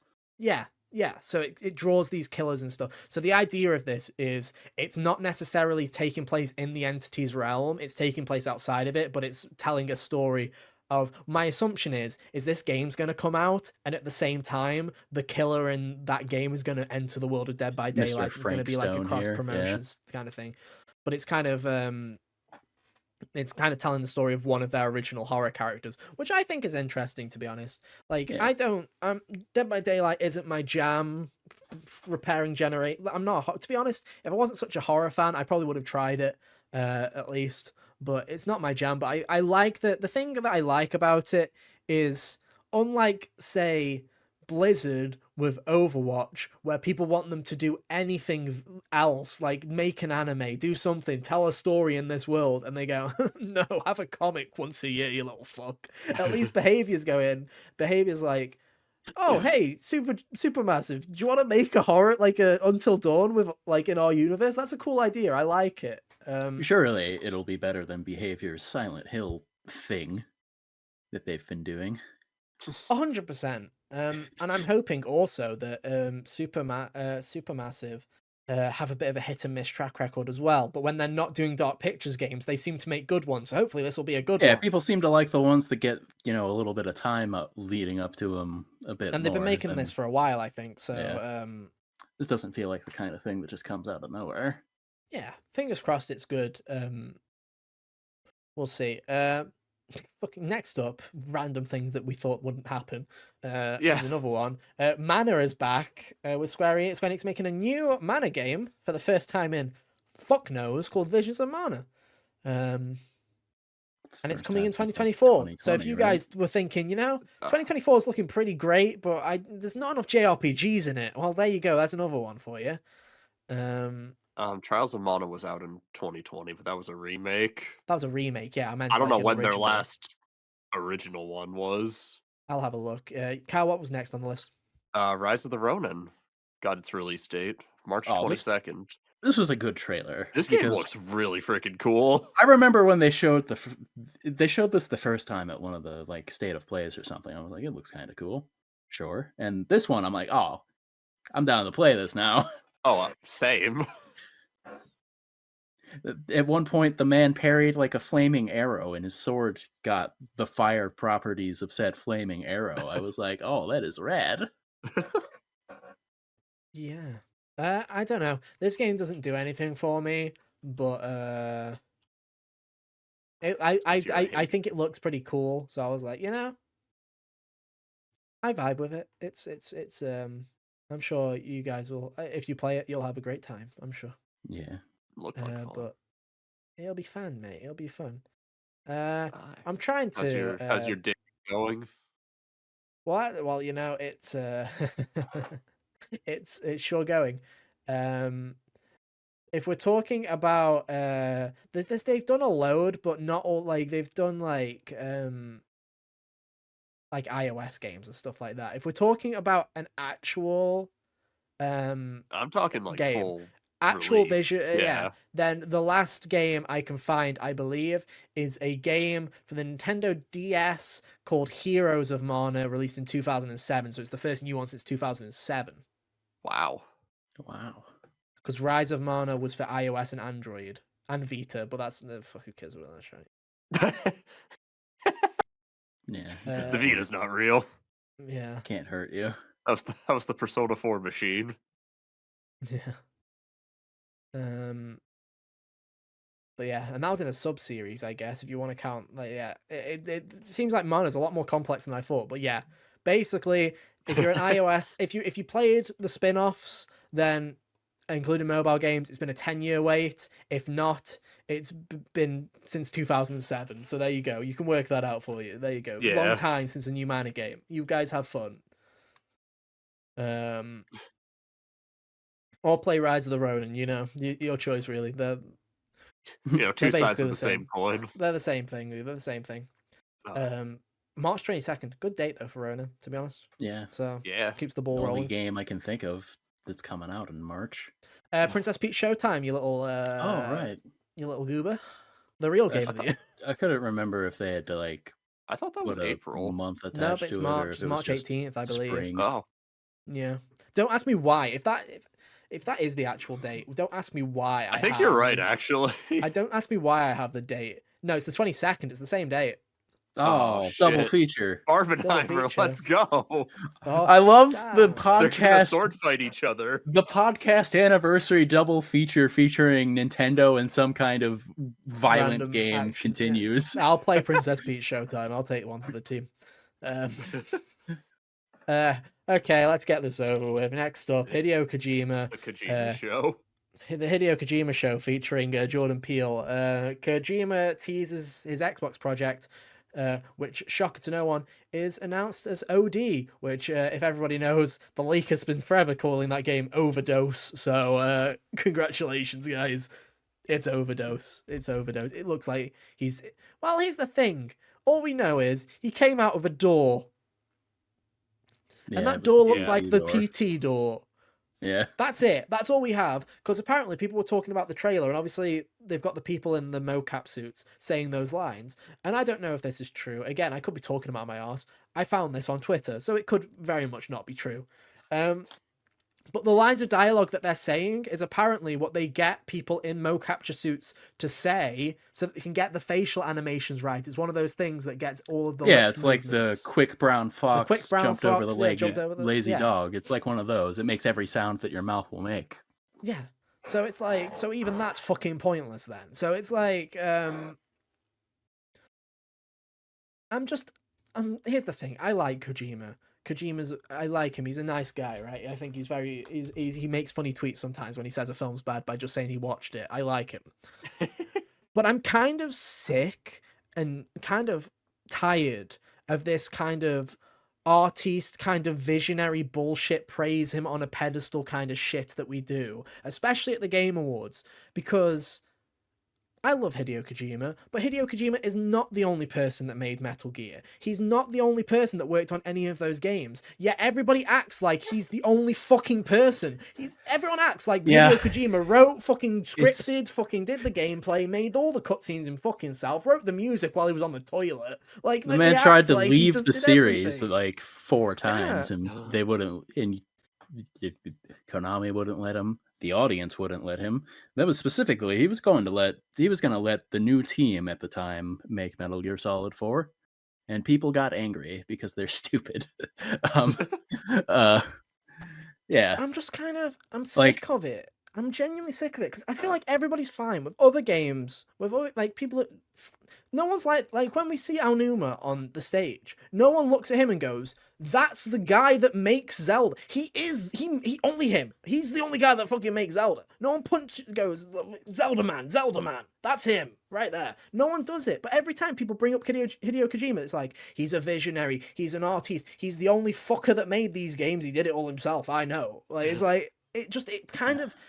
And the first couple of times, it was fine. When he did it, when Konami chucked him under the bus, it was a really nice thing for Jeff to do, was to give him a platform and to give him a place and to be like, yeah, fair enough, like that. But it's him coming out every year, showing what, if anybody else came out with Overdose and showed that and went, ta-da, everyone would go, that's shit. Like, they would genuinely go, that's shit, come when you've got a game. But everyone else is like, it's Hideo Kojima. Knock, knock, who's at the door? Jordan Peele. Oh, fucking let's go. It's like, I love Kojima, but I'm sick of this. Like, I genuinely am sick of it. As someone who really enjoys Kojima's work, and it's, his games are some of my favorite that have ever been released, it's one of those things where the way that people talk about him is quite ridiculous. Usually, when I speak about him and his work, I kind of do the thing where I speak aware that he has a team behind him. And it feels like some people buy into the notion that he doesn't. Well, that's the thing. It's because no one ever does. No one ever invites anybody else from Kojima Productions to take part in any of the things, ever. Yeah. When Kojima wins something, only Kojima comes out. When Kojima's announcing something, only Kojima comes out. And we do the stupid entries every time with the fucking light shining down, the fucking sick, and I'm like, it's all cool and it's all nerdy, but it's like, I feel like people put him on a pedestal too much, and now it's getting to the point where I'm like, Jeff, it's stupid. Why did you give him 10 minutes of your time when he had fucking nothing to show for it? We could have had 5 really good acceptance speeches that were 2 minutes long instead, and I would have been way happier, because we didn't need it.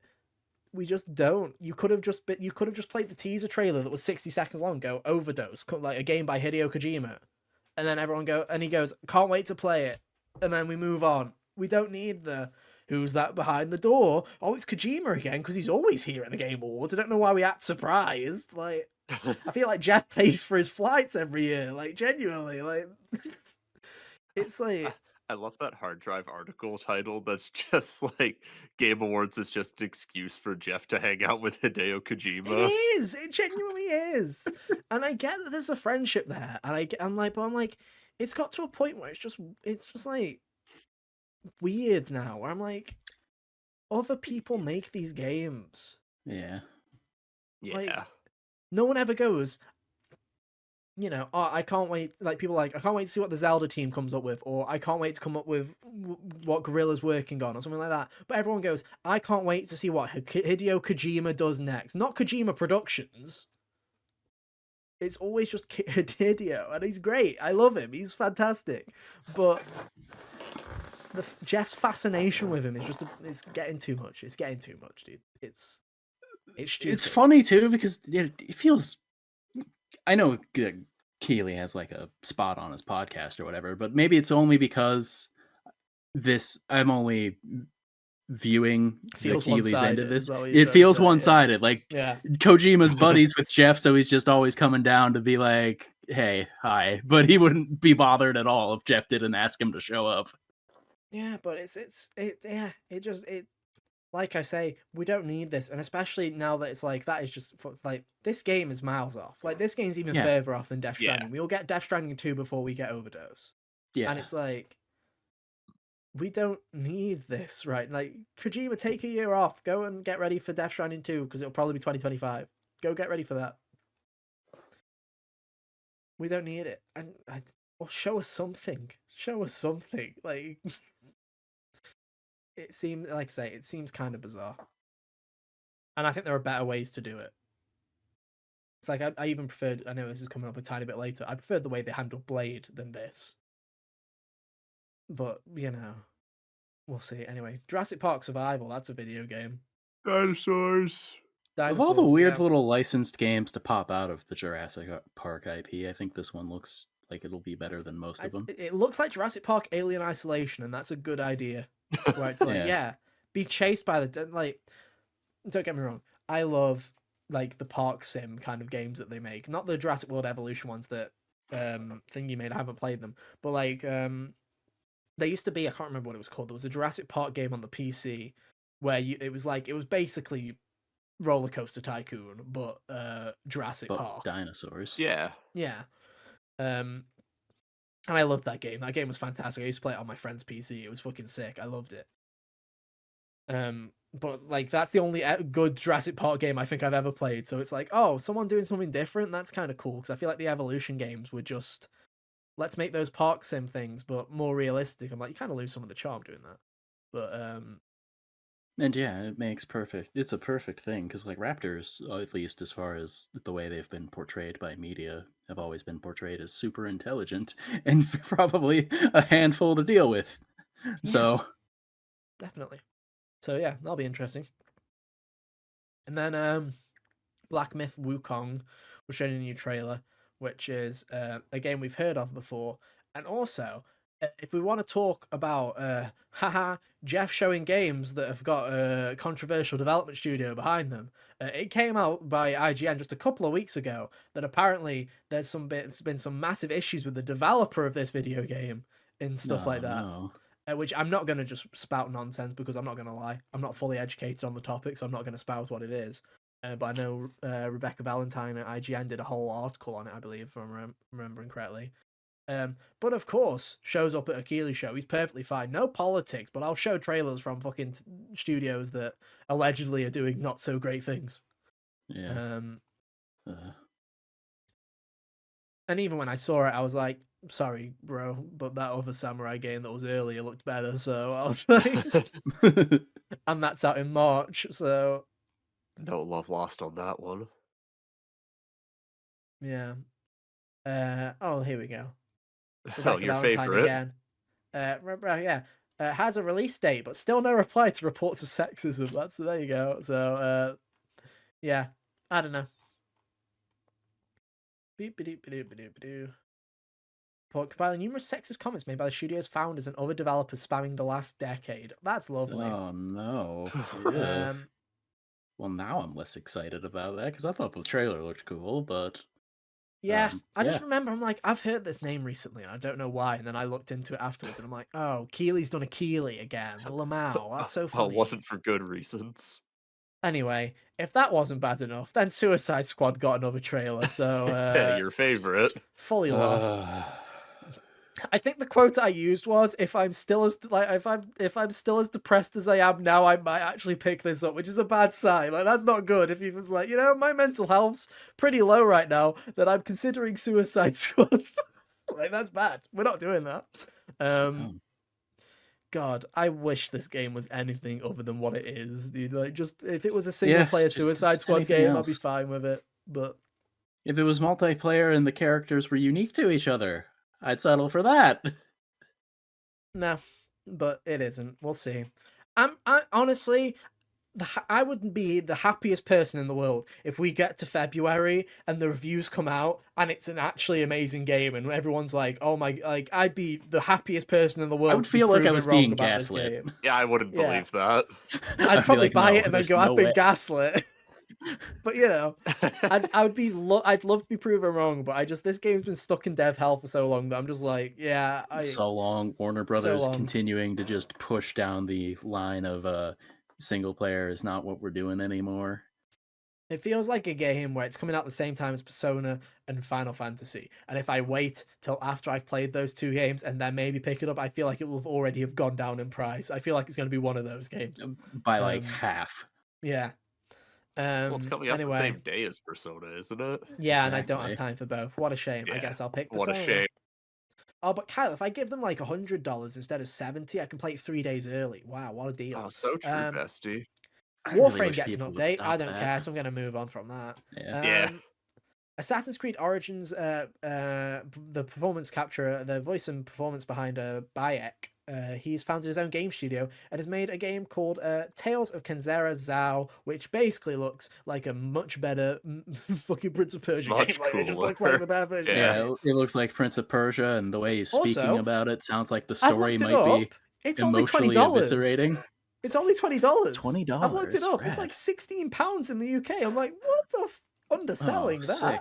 Crazy. I paid full price for Metroid and I beat it in a day, and I was happy with that. Like genuinely, I'll 100% pick this up. It looks great.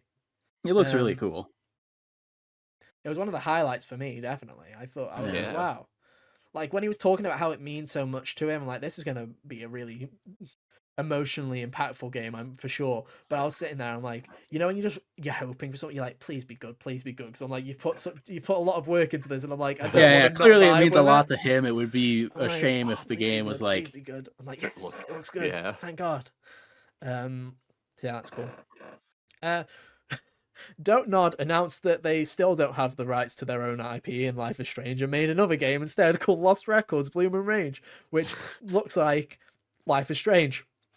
but with a It's whole gang of people this time instead of just it looks like Life is Strange does Stranger Things, is what I kind of Life is vibed from Stranger it. Things. Life is Stranger Things. That's what we should call it. That's our code name for it now. Yeah. Because we're gonna forget what it's actually. I've already forgot what it's called, so we're just gonna call it Life is Stranger Things from now on. So yeah, I think that Life is Stranger Things kind of looked interesting, but also, like, I feel like the problem with Life is Strange is not Life is Strange itself, but the original Life is Strangers was they were going for a vibe, right? And it was a Yeah. vibe that I liked that vibe. I liked that vibe quite a bit. And it's like, as this team at Don't Nod keep making more of these games, it's like, I realized that these were millennials kind of making a nostalgia kind of vibey piece that they were making and kind of just vibing on it. And then they're just going to keep doing that as they get older. And I'm like, okay, I don't feel like I'm vibing with it as much, to be honest. Yeah. It's like the first Life is Strange game I still like. I played it earlier this year again as well. Same. But yeah. I love it. I still think it's fantastic. It was good. I still It's think it's just brilliant. also like if True Colors had come out and had like the same kind of writing and stuff, I would not have liked it as much. Or it's just little things. It's like when I played Life is Strange 1, I was in 2016. I was like the same age as Max, basically. I was the same age as these characters. So when Max is being a very kind of hipster kind of vinyl and all the old cameras and all that jazz, Polaroids. I knew somebody that was like that. We've all known somebody who was like that, who was that was getting into vinyls or new like Polaroid cameras and stuff like that. It's like you get into it. But what I realize is that Life is Strange was made by people who used Polaroid cameras that grew up with like stuff like that, where it's like it was more of a nostalgia piece, and now they're just carrying on. They're doing another '90s kind of inspired thing. Like it very much is. Hey, look, that first section is definitely set in the '90s, and the second half is going to be them older. And I'm like, yeah, I'll play it probably if it's the right price and it's decent. Like I'll probably check it out. Like I'm always hoping that things go well for these guys. Like I like to Tell Me Why a lot. Tell Me Why I think is fantastic. Tell Me Why is brilliant, but I also think that that's because Tell Me Why isn't doing any of that. It's just trying to tell a story. It's just telling the emotionally raw story. Which I really like, quite a bit, but I'm not like I like Don't Nod. I've liked, like say, I think Tell Me Why is fantastic, but I also think that Tell Me Why is essentially just a Life is Strange game that did not have the Life is Strange IP attached. And this feels the same way. This feels the same way, but I'm not as interested, if that makes sense. It just kind of the whole kind of 90s vibe and stuff like that. I'm like, like if they announce Life is Strange 4 next year, I'll very much be more interested in that than I would be in this. But when was Life is Strange True Colors? 2021? 21, yeah.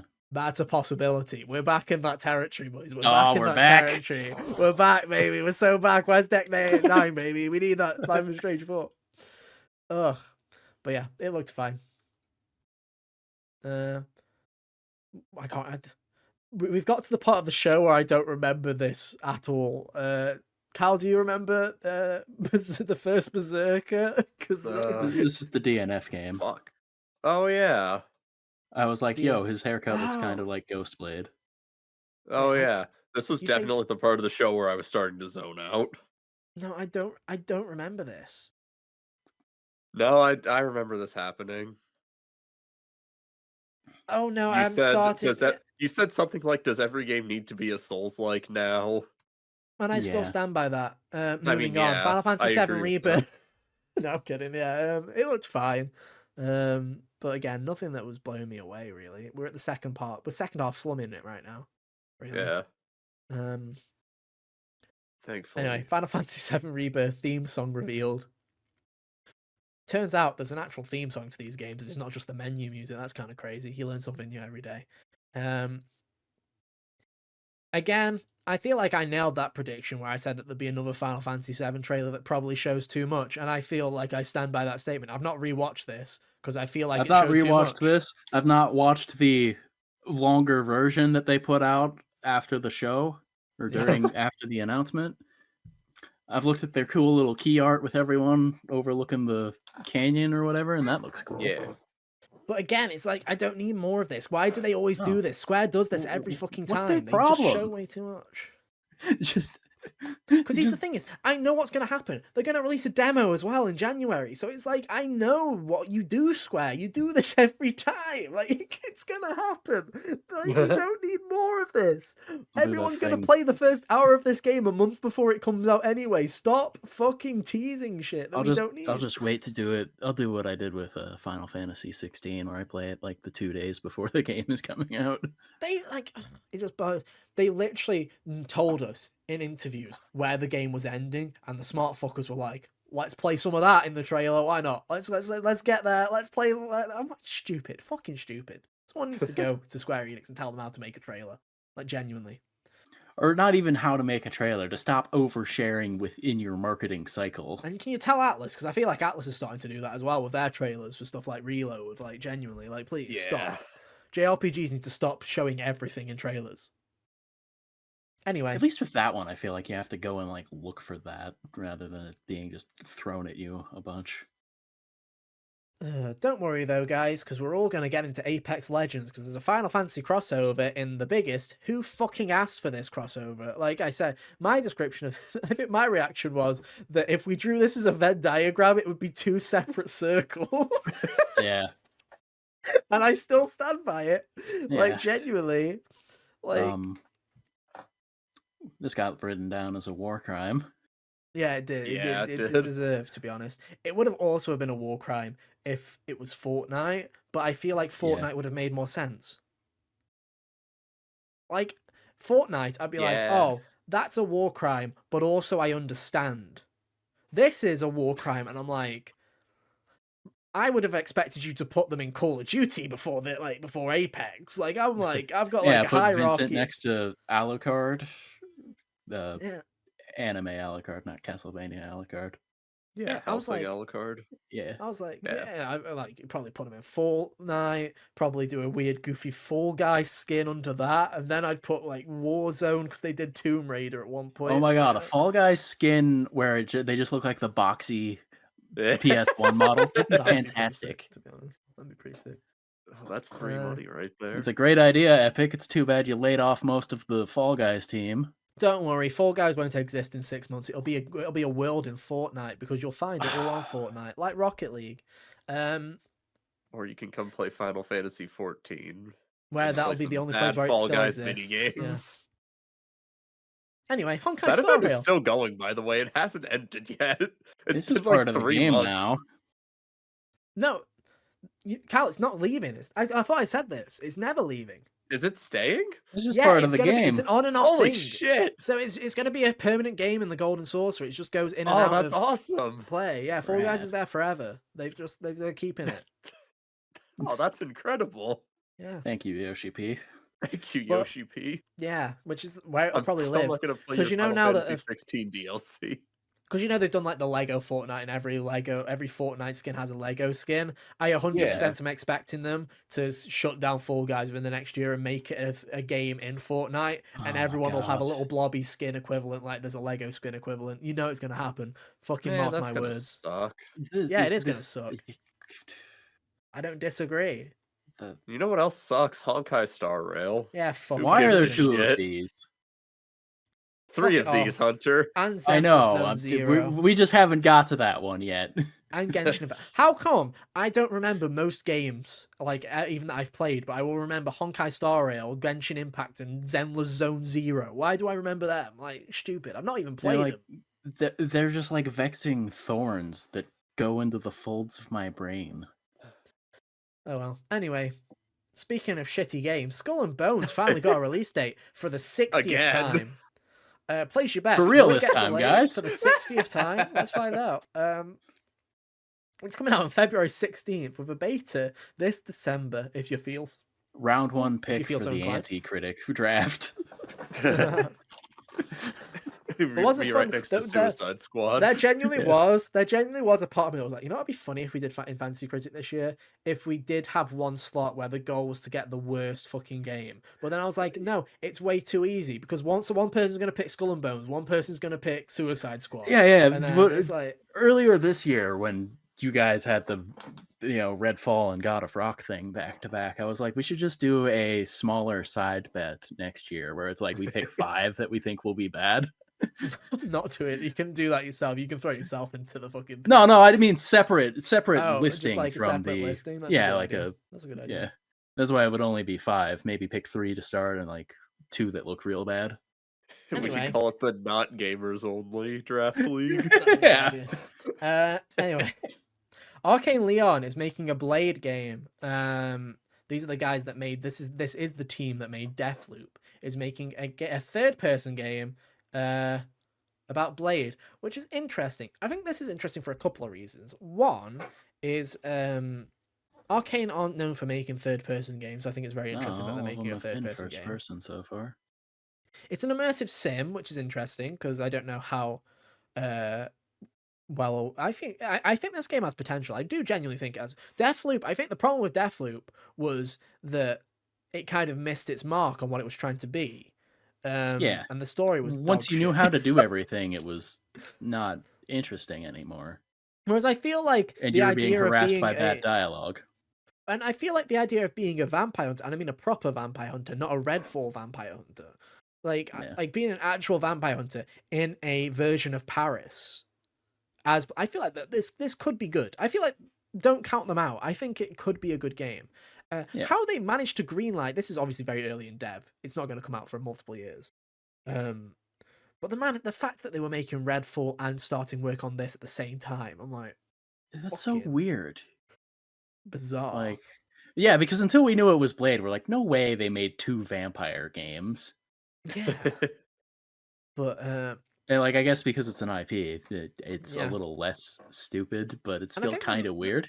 I think the weirdest part about it is, and this is still true, they still have not announced this as an Xbox exclusive, which by the way, this will be an Xbox exclusive. I'm not playing that game of it. Is it? Will it not be? It will be an Xbox I'm sure exclusive. IGN will tell us it is 700 times as soon as Phil Spencer tells us so. But I think it's actually bizarre that they haven't come out with it. Like, even the Xbox accounts haven't tweeted about it. Like, it's not on Xbox's YouTube channel. It's only on Bethesda's. Like, stuff like that where I'm like, that's really weird. Especially because Indiana Jones is an exclusive. Speaking of, where the fuck is that game? Like, genuinely, like, that is an Xbox. That's an IP that I would actually like to play because Indiana Jones has been shit in film form for a long time. So I can't wait to play a shit video game. That'll be great. Yeah. Anyway, speaking of pointless appearances, Anthony Mackie showed up because he wasn't going to sit there for 3 hours and not receive an award. So he just came out to say hi and announced that Twisted Metal Season 2. Do a 5-minute comedy bit. Yeah, the man looked like a live-action recreation of a Telltale game where you're reloading and picking every dialogue option. It was so weird and aggravating. Let's do the other one, yeah. But yeah, I mean, Twisted Metal. I heard it was pretty good, so thumbs up. Like I said, the only reason this is actually the fact that it's good is a bonus, but this was probably always going to get a season 2 because of the Twisted Metal game that's rumored to be in dev. So yeah. Makes sense, really. Lightspeed LA announced The Last Sentinel. This is the guys that have moved over from GTA, right? I believe. Rockstar guys. From the Rockstar guys. And I've just learned that their studio is owned by Tencent, so I'm now immediately even more not interested. That's brilliant. You left Rockstar, and it might be. You left Rockstar, you're still under the same overlord. Like, what did you gain? Dude, maybe they can collab with Dave the Diver too. I just I hate that it's like we all hate on monopolies in general, and we all talk about Microsoft hatred and stuff like that. But I feel like a lot of the time the game industry just ignores the fact that Tencent is also is an even bigger monopoly than all of them, hunting everybody down. Like it's like Yeah. they're just less loud about it. It's yeah, more like they're from the shadows. They're like yeah, they're the Illuminati of the video games. but this teaser again, it shows nothing. It's not a game I'd Sure looks expect from the GTA people, to be honest. it sure looks like a Um, futuristic cyberpunky setting. I will give him this though that I kind of vibe with it. I'm like I don't hate it. I'm not I'm not writing it off. I'm like if this is the game that I'm thinking about where it's including the ex writer of Red Dead 1 and 2, then I'm Oh, like okay. I'm interested in That has this. potential. Yeah. Um so I'm not writing it off, but I'd like to see more to be honest. But we'll see again. The shot of the child like picking the adult off of the ground with, Yeah. and then it was the robo face half thing was cool. Yeah. I agree. Anyway, back to random shit. The first Ascendant was given a release window of summer 2024. I don't even remember this game being announced. It's like I it's don't one of these know games where I'm either. like, I think I remember seeing you somewhere at some point, but I don't remember what you are. But it's there. Um, if you care for it. Let's quick. Well, the rest of this is not too much interesting. We'll do a fucking rapid fire real quick. Hoyovo, Zone Zero. Who gives a shit? On. 10 Chambers Woo! announced Den of Wolves. That looked extremely generic. I didn't realize that it was a separate game from the thing that they were talking about before the guy. Oh, GTFO. Yeah, it's a Yeah, different game. yeah, I didn't Yeah. realize that until like halfway through their showing here. The award for the most generic word, like bad title of a video game I've heard for a while goes to Exoborn, which is a game that's coming out eventually, apparently, and it's from the team The behind Vampire: The Masquerade Bloodhunt, and it's a new open world extraction shooter. So basically, shove it in the bin. I'm not playing that. Fuck off. Um, Fallout, the TV show, showed a trailer of footage we'd already seen. That was really kind of them. Thank you, Jeff. I'm sure that was worth sacrificing 2 fucking acceptance speeches for. That was brilliant. but we sure can Um, joke about Todd Howard being in the audience. no award for Todd. Feels bad, Todd. Maybe next decade. Yeah, Hello Games announced Light No Fire, which I think is really interesting. It is it's got a cool um, visual. yeah, Yeah. so the idea behind Light No Fire is the team at Hello Games, makers of No Man's Sky. Well, like, what if we did the whole idea of we made this whole universe and it's full of planets that were kind of one dimensional? What if we put all of that effort that we've made into all of these systems and just focus it on one world that everybody lives on? And I Yeah, think that this has the potential to be a really big thing because I can imagine the content from this, the kingdoms that are built, the fucking yeah. the like genuinely, you can Owning imagine real it. You estate like, and light no yeah. fire. And selling it I back to people. Yeah, I feel like this has like this is going to show the problems of society in a nutshell, and it's going to be great. Like I honestly think if they don't fumble the launch, I genuinely think this has a lot of potential, and I was quite I think it looks pretty great to be honest, and it Yeah, already looks visually Yeah. pretty damn good, and you can tell that unlike the original trailer for No Man's Sky, this looks like it's actually the real in deal. It's not engine. just showing Yeah, one generic area, which is good. Um, But yeah, that looks pretty decent. Simu Liu showed up. He also made 6 million to make jokes that he didn't jokes need about to. his foot that he broke. Yeah. Yeah. He made some jokes about he made some jokes about Anthony Mackie because we had to remember that because I don't all the fun. Stormgate is a game from the guys that made StarCraft. If you're into it, I'm sure you're into it. If you're not, you're not. Next up is the part where Cal decided to go to the toilet, so he of course missed Guilty Gear Strive's character that already was leaked being announced. Thanks, Uh, Bandai, for leaking that early. a 3v3 mode that's She coming got a next rad year. theme song. She Yeah, does have a pretty cool theme song. She's and the also Final really fun to Fantasy. play. Yeah, Oh, damn. I, What's up? I was just gonna say she's been a lot of fun to play. I've kind of left Guilty Gear to play Street Fighter for a couple months, but it was good to be back. She's a lot of fun. She was really easy to pick up and play. She's got a gun. She shoots people. Nice. You love to see it. You love to see it. Final Fantasy 16 got its DLC shadow dropped. It's split into 2 parts: Echoes of the Fallen, which is available today, and The Rising Tide, the part that everybody actually wants, releasing sometime in 2024. Both before the final battle. Yeah. I think that killed whatever potential, because like I usually don't go to DLCs anyway. DLCs typically aren't my thing. This could have been. It probably won't be now. Yeah, I feel like it's the fact that Leviathan is never mentioned at all, except for being gone. Yeah, gone, and now we're supposed to accept. And I'm just supposed to believe that it showed up and no one mentioned it. He showed up and we fought him and all of that, and then we went back. Like, hold on a minute. Yeah. I think it would have been much more interesting. Yeah, fair enough having the first DLC. This is like when a show goes back to something that, like, some kind of pivotal detail in season 1, or a pivotal detail of season 1, and they go back and alter it in like season 5, and it doesn't make sense. Yeah. You know? It's yeah, I don't like the way they're handling it, to be honest. But it's out. The first part is available now. It's about 2 hours long. It's about $8. You get a Buster Sword for Clive. You get a Buster Sword, and then the second half will be out at some point next year. Like, it's a very weird one, to be honest. I was hoping for, like I say, something, or in the time skip. At least have it in the fucking time skip. Like, literally, it's just in Act 3. Part it's in the worst part. It's in the worst part of the game. Adding more to that. I said the second half of the game was too bloated, and they're like, well, how about 2 DLCs set right in that part, mate? You want that?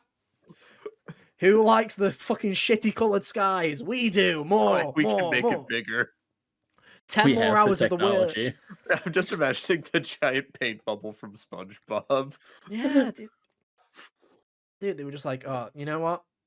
Remember we made this beautiful game, and then in the final third, we made it look murky and absolute shite. Let's set all the DLC in that part of the game. That's a great idea. Woo!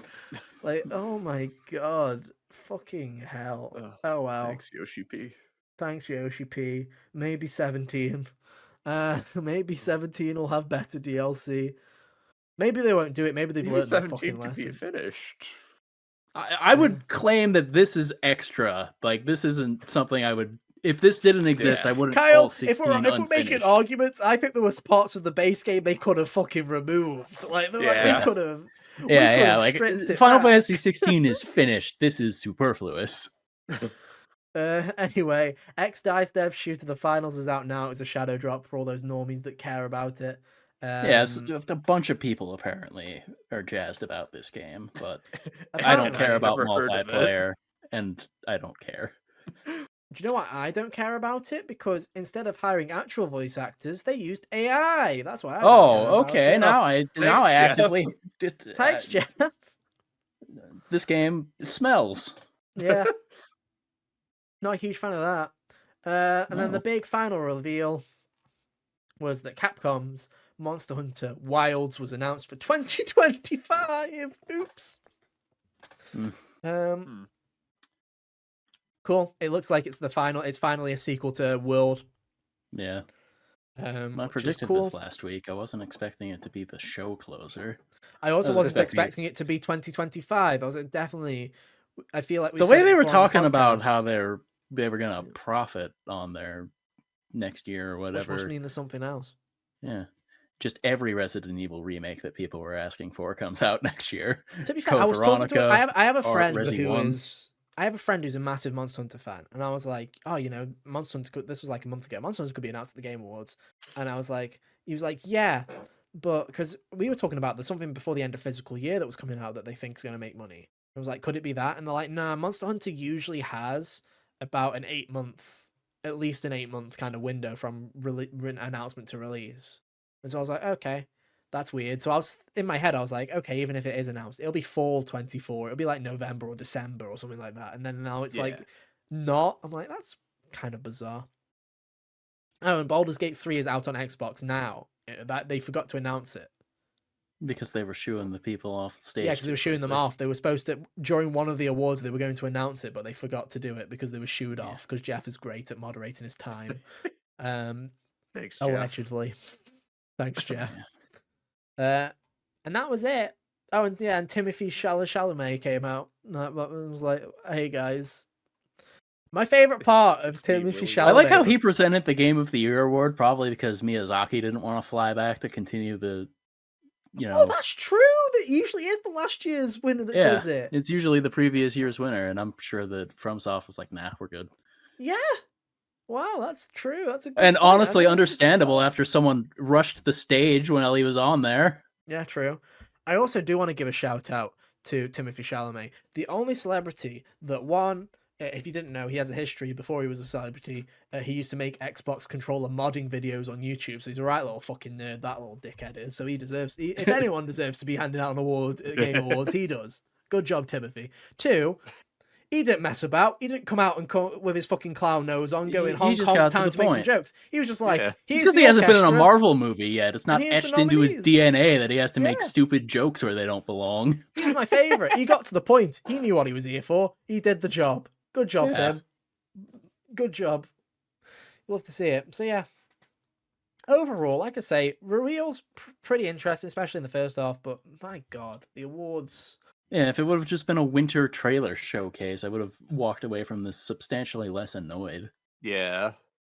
There's just no respect there. There genuinely isn't. And it's like, I know we didn't talk about the Christopher Judge thing or whatever, and it's like, I feel like the whole point of award shows, like, people took that as like an offense or whatever. I'm like, you want a bit of it, you want a bit of like a hey shot. It was a friendly shots fired. It wasn't like a fuck you. It was just like, it was a genuine, it was a funny shots fired. And I can guarantee that Jeff is probably going to take that and go, Christopher Judge is never coming back to the Game Awards. Fucking ban him, but fucking block him. We'll never let him see the light of day again. Yeah, blacklist him. And because I can guarantee the reason nobody mentioned layoffs is because, one, the people accepting the awards are probably the people that did the layoffs. Because the higher ups, a lot of them probably were a part of it. But 2, they were probably scared of Jeff deplatforming or doing something where Jeff. I wouldn't be surprised if Jeff was like, if you come up for awards, you can't mention this, this, and this. I wouldn't be shocked. Yeah. Which is stupid. And like, yeah, that's stupid. Like, the whole structure of the thing seems like he took the people clowning on Christopher Judge's speech last year and ran the wrong direction with that. Because people laughed because it was funny. It was funny. Yeah. And like, sure, he went long, but you know what? These awards, the award show is not for the people watching. It should be for the people who made the games. So it doesn't matter if people don't like it. Exactly. And I feel like some of the best moments of the Game Awards in the past have been these personal stories that the devs share about their experiences making a game. It's like, I remember when My Dragon Cancer won indie game of the year or whatever, or like Games for Impact, and they talked about their son passing away and all that jazz, and you're like, wow, like there's like so much going on here that it's like, I didn't even know about this game beforehand, and now I'm really like having a moment like sympathizing with these people and what they've been through and how they've been able to turn it into such a great artistic expression. And now Jeff's like, nah, fuck that off, dude, let's get Anthony Mackie out here, make a couple of gifs and gaffs. Hey, it's like, okay, if you wanted to impose some kind of time limit, I guess, sure, fair, but it seems like nobody knew about this until they got up there and it was happening. This is the kind of thing that I feel like... I'm expecting like 90 seconds, not 30. Yeah, like, it seems like it took everyone by surprise, like, which I feel like you could avoid by simply going to all of the people who are nominated and being like, yo, try to keep it 2 minutes or under. Give people who aren't native English speakers a little bit more leeway. By the way, Sam Lake barely got to say thank you. Al Numa the same way. The same thing with like, I thought it was weird when Druckmann came up to accept his best thing, and he just was like, thanks to Team Naughty Dog, thanks to our partners at HBO, and then passed it off to the next person straight away, and the guy was like, thanks to Sony Pictures, and they fucking walked off. I'm like, no mention of Pedro or Bella or any of the cast and crew. If this was a normal speech, I'm sure he would have thanked Troy and everybody out, and Ashley for portraying the original character. I've heard Neil Druckmann speeches before. He thanks everybody and his mum, rightfully so, right? And it's like, to just hear him go, yeah, thanks HBO, thanks Sony, and then the other guy to go, thanks PlayStation Productions, and then walk off. You're like, That feels fucking weird. Never mind the actual games. Like, it's bizarre. I just don't understand. And I hope if Jeff takes anything away from it this year, it's that don't be a dick when it comes to letting people have their time in the spotlight. Yeah, Like it's not difficult. I would take a longer show if it meant that but I've been saying this since he started like shafting categories, that I would sit there for a longer show if you gave everyone the shine that you're allegedly supposed to be giving the people who made these things that you're celebrating. Yeah, or I can think of a dozen things that could be shortened or removed that didn't need to be there at all. Or Jeff hey, riffing with a Muppet. yeah. Or hey, maybe we don't need Hideo Kojima to be on stage for 10 minutes, maybe, or 6 minutes, or whatever it was. Maybe we don't need a Fallout trailer for a TV show and have the cast come out with a fucking thing and do a Todd Howard bit just for the sake of it, or having Anthony Mackie come out and do 6 million jokes. Same with Simu Liu, who did basically the exact same sketch 5 minutes later. Oh, it's very emblematic of Marvel in general. They did the same thing. I would be perfectly fine if Jeff did this, where he was like, okay, guys, we're going to do announcements and stuff like that, like world premieres, all that jazz. First half of the show, and then we'll have one final big world premiere at the end of the show, but the majority of the second half is dedicated to awards and doing more of that. I'd be perfectly happy with that, because the second half's always shit anyway. Yeah, like genuinely, I liked this thing more when it was an award show with some cool trailers. When it started becoming more about trailers with the trailers, a mediocre award show on top of it. Yeah, like it's just becoming a winter E3 essentially. I feel like this corner probably turned around 2018, where I think that was probably the last time that they gave due credit to the people who were making the games. Well, they used to put everybody on the stage. They used to do Content Creator of the Year and all of that on the stage. Yeah, and like, of all the things that can be cut, the things that don't involve actually making a game, relegate to the side stage creator, or the pre-show, because that doesn't matter. Content Creator is always just streamers anyway. It's never like... Yeah, it's never... No one who was ever doing something cool actually wins, like the documentary team that was nominated this year.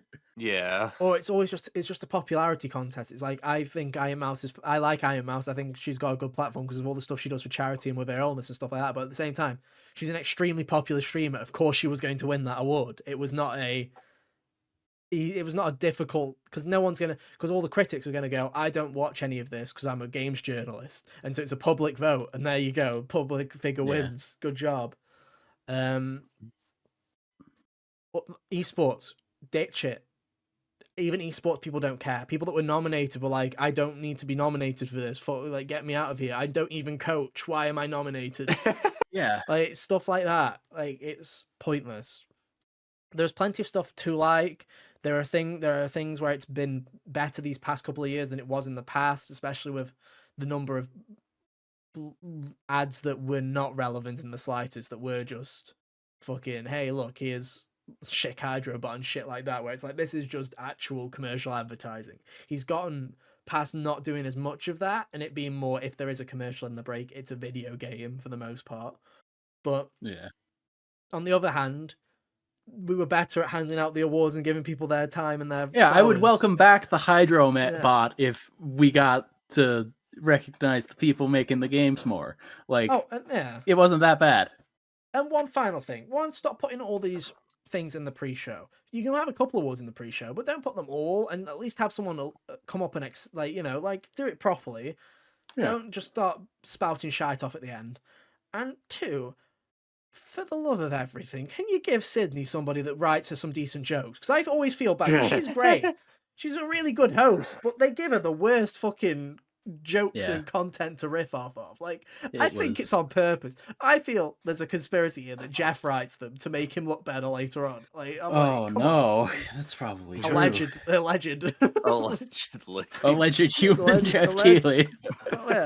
Alleged human. But like, gosh, because it's like she's great, but my gosh, some of the jokes that they give her, I'm like, oh, like, get a better right, please. Yeah. But yeah, with that, I guess that has been our Game Awards rundown. As always, it's been 2 hours because it always is. That's always fun. What did you think of the Game Still Awards? shorter than the actual Game Awards. Still shorter than the actual Game Awards. Probably a better celebration of the games that came out too. Yeah, maybe. Well, I Shorter don't know about and that. hopefully more entertaining. We didn't give anybody any time for speeches, Hunter. So you know what can we do? Look, I would absolutely love to make a whole podcast of people from the games industry accepting awards that we make up for them. What, from three random schmuck? Yeah, okay, yeah. Well done, yeah. Look, if we could get Ben Starr on the show, we would. Let's print him out a certificate. We'll give you more than 30 he got our seconds. award. We'll give you 45 seconds. Please come on our show. Anyway, 5 seconds to sell people on Final Fantasy VIII. Yeah, well, we've already got one person that does that anyway, so we don't need another. That's our show, I guess. You don't give me any time to sell it. You can sell it when it's relevant. Maybe next week. I will hold you to that. Okay. Who knows? It won't be next week because we filmed that one already. Anyway, yeah. Final Fantasy might show up next week though. Who knows? I might. You never know. So yeah, that's it for this week. As I mentioned at the start, this is our last one being recorded on the week that it's coming out. So for the next month or so, you'll be getting episodes every week, but they won't be as relevant, I guess. So if something big happens, that's cool. Oops. Hope you. If you have any complaints, send them in the mail, so it's indicative of the time that we'll be seeing it.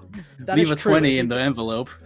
If you do have any feedback or anything like that on these next set of episodes, though, feel free to contact us either on the usual spaces on Twitter or whatever, or at hotgamesonly@gmail.com on the podcast services if you are so inclined.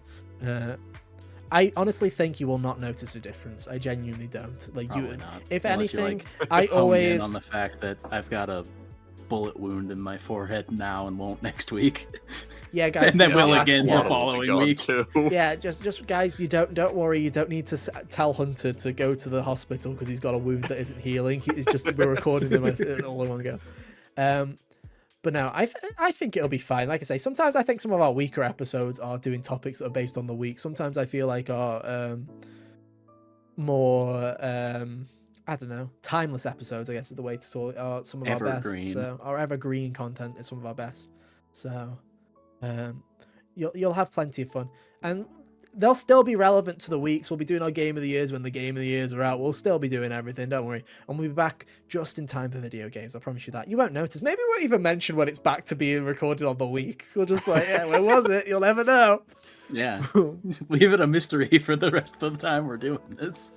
Yeah. Or until there's an actual topical game to talk we just about. never come back to doing it weekly. We just everything's recorded a month in advance from now on. You'll never know. We have to guess our impressions on video games. I've suggested that as an idea before for a joke. We still haven't done it, to be honest. But hey, we'll have to see, I guess. Anyway, that's it for this week. We'll be back same time, same place next week for more. But until then, have an awesome week. And yeah, we'll see you next time. Bye. See ya. Toodaloo.